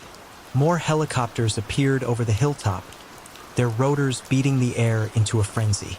Men were fast roping down from the helicopters, dressed in what looked like hazmat suits, carrying strange-looking weapons that hummed with an ominous energy. The creature backed away from the light, its long appendages thrashing wildly, its keening growing more desperate. But it was surrounded. Blue-white lightning arced from the weapons, striking the creature. Convulsed, its body spasming uncontrollably. More bolts hit it, again and again, until it finally collapsed, a quivering mass of pale flesh on the forest floor. Someone grabbed my arm. I spun around, knife raised, ready to fight. But it was one of the men in the hazmat suits. "Mr. Ramsey?" a voice said, distorted by the suit's speaker. "I'm Agent Parker with the Special Projects Division. We need you to come with us." I looked back at the creature. The men in suits were approaching it cautiously, weapons still trained on it. One of them was unfolding what looked like a large, metallic net. What is that thing?" I asked, my voice hoarse and trembling. "That's classified, Mr. Ramsey," Agent Parker said. "But you're not the first person to encounter one. Come on. We need to get you debriefed, and you'll need to sign some paperwork." He led me towards one of the helicopters that had landed in a small clearing nearby. As we walked, I could hear the creature being loaded into some kind of container, the sounds of metal clanking against metal, of heavy machinery whirring. "There are more of them?" I asked, my voice barely a whisper. Agent Parker was silent for a moment. "Mr. Ramsey," he said finally, his voice low and serious, "the best thing you can do right now is try to forget this ever happened. Trust me on that." I looked back one last time. The creature was almost completely covered by the metallic net now. One of those long, pale appendages twitched once, then went still. The helicopter lifted off, carrying me away from the cabin, away from the forest, away from the thing. Through the window, I could see more helicopters arriving, carrying what looked like large pieces of equipment, cranes, generators, and other devices I couldn't identify. Agent Parker handed me a thick stack of papers and a pen. "Start with the non-disclosure agreement," he said. "And Mr. Ramsey, Welcome to a much bigger world than you ever knew existed. I started signing papers, my hands still shaking, as the helicopter turned south, leaving behind the darkness and the silence and the clicking that would forever haunt my dreams. I signed my name over and over, agreeing to forget, agreeing to remain silent, agreeing to become a part of the conspiracy of silence that surrounded them. And as I signed, I wondered how many others had signed these same papers. How many others had seen things they weren't supposed to see, had encountered creatures that shouldn't exist. How many others were out there, living with the knowledge that the world was a far stranger, far more terrifying place than they had ever imagined. The helicopter flew on, into the night, carrying me towards an unknown destination, towards a future I could no longer predict. And somewhere, back in that remote cabin in the Adirondacks, the woods were silent again. Waiting, the bean-eating binge. The camping trip near Murfreesboro, Arkansas started out idyllically enough. A group of friends, including 23-year-old Michael and his friend, Natalie, had secured a spot at a somewhat rustic campsite, thanks to an acquaintance who spent half the year living in the woods. Days were filled with drinking, smoking, fishing, and general revelry, a typical escape from the mundane routines of life. Then came the night of Natalie's drunken escapade. Fueled by copious amounts of alcohol, Natalie, known for her impulsive nature, embarked on a bizarre, naked food run. She sprinted outside, stark naked, and proceeded to devour handfuls of cold beans from a pot left by the campfire. Michael, a stickler for cleanliness and hygiene, was horrified. While the others laughed, he followed Natalie outside, attempting to coax her back inside and convince her to clean herself up. The scene was chaotic, comical, and slightly disturbing. Suddenly, Natalie's head shot up, her eyes widening like a deer caught in headlights. She stared intently at the surrounding trees, the dense darkness pressing in from all sides. Then she growled a low, guttural sound that sent a shiver down Michael's spine. Without warning, she bolted into the woods, disappearing into the impenetrable blackness. Michael was dumbfounded. He had completely lost sight of Natalie, and she was naked, alone, and vulnerable in the unforgiving wilderness. After a few futile attempts to call out to her, he made a decision that would haunt him. He followed her into the darkness. Venturing about 5 meters into the woods, he stumbled upon something, a faint light emanating from a discarded cell phone. Picking it up, he saw it was in camera mode. The screen displayed a series of recent pictures, all taken in creepy night vision. The photos were of him and Natalie, some seemingly taken from the window of the camper. The last one, a terrifying close-up of Natalie running directly towards the camera. Realization dawned on Michael with sickening clarity. Someone had been watching them, stalking them, documenting their every move. Driven by a surge of protective instinct, he deleted the pictures and smashed the phone against a rock, crushing the screen under his foot. Still unable to locate Natalie, and increasingly panicked, he doubled back to the camper for help. To his astonishment, he found Natalie, still very drunk, sitting naked in a lawn chair. He carried her back inside, handing her over to her boyfriend, who proceeded to towel her off before they both passed out, spooning on the bottom bunk. Michael never revealed the true extent of what he had discovered. Natalie had no recollection of the event the following morning. But Michael locked the door that night, waking up every hour, his senses on high alert, haunted by the unseen presence that had been lurking in the darkness, capturing their images, a silent observer with unknown intentions. He couldn't get those images out of his head. The powered desk. Madison's cousin, Sarah, worked for the Forest Service in the rugged, remote wilderness of Montana and Wyoming. Eager for an adventure and intrigued by Sarah's work in hydrology, testing streams and snow runoff for contaminants, Madison decided to join her on a multi-day trip. The first day and night were breathtaking. Stunning scenery, crisp, clean air, and a profound sense of tranquility enveloped them. They camped under a canopy of stars, the silence broken only by the gentle sounds of nature. It was a world away from the noise and bustle of city life. On the second day, Sarah, with a mischievous glint in her eye, asked Madison, "Want to see something weird?" Intrigued, Madison readily agreed. Sarah led her on a detour, a 2-hour journey into a tiny, secluded ravine. At the end of the fold in the land, they dismounted their horses, tying them in a small clearing. Sarah instructed Madison to follow a narrow wildlife path, carrying their small, rechargeable radio, one of those that could be plugged in or powered by a hand crank, also functioning as a lantern. In the middle of nowhere, amidst the dense vegetation, they found it, a large coil of wire sticking out of the ground.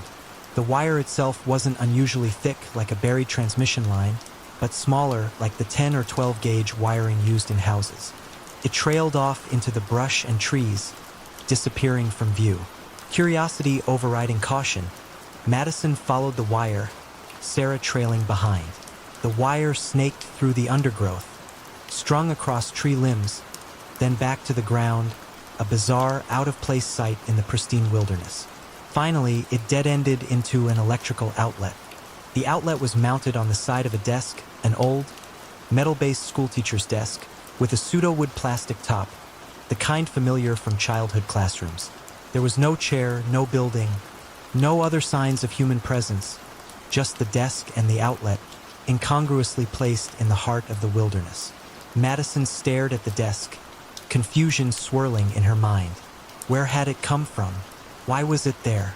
Before she could articulate her questions, Sarah took the radio, pulled out the cord, and plugged it into the outlet. The radio sprang to life, emitting a burst of static. The wire, originating from some unknown source, was live, carrying electricity to this remote, inexplicable location. The lack of any road access, buildings, or other people for miles around amplified the mystery. It was weird, unsettling, and utterly baffling. A powered desk, in the middle of nowhere, a testament to some unknown purpose, a silent enigma in the vast expanse of the wilderness.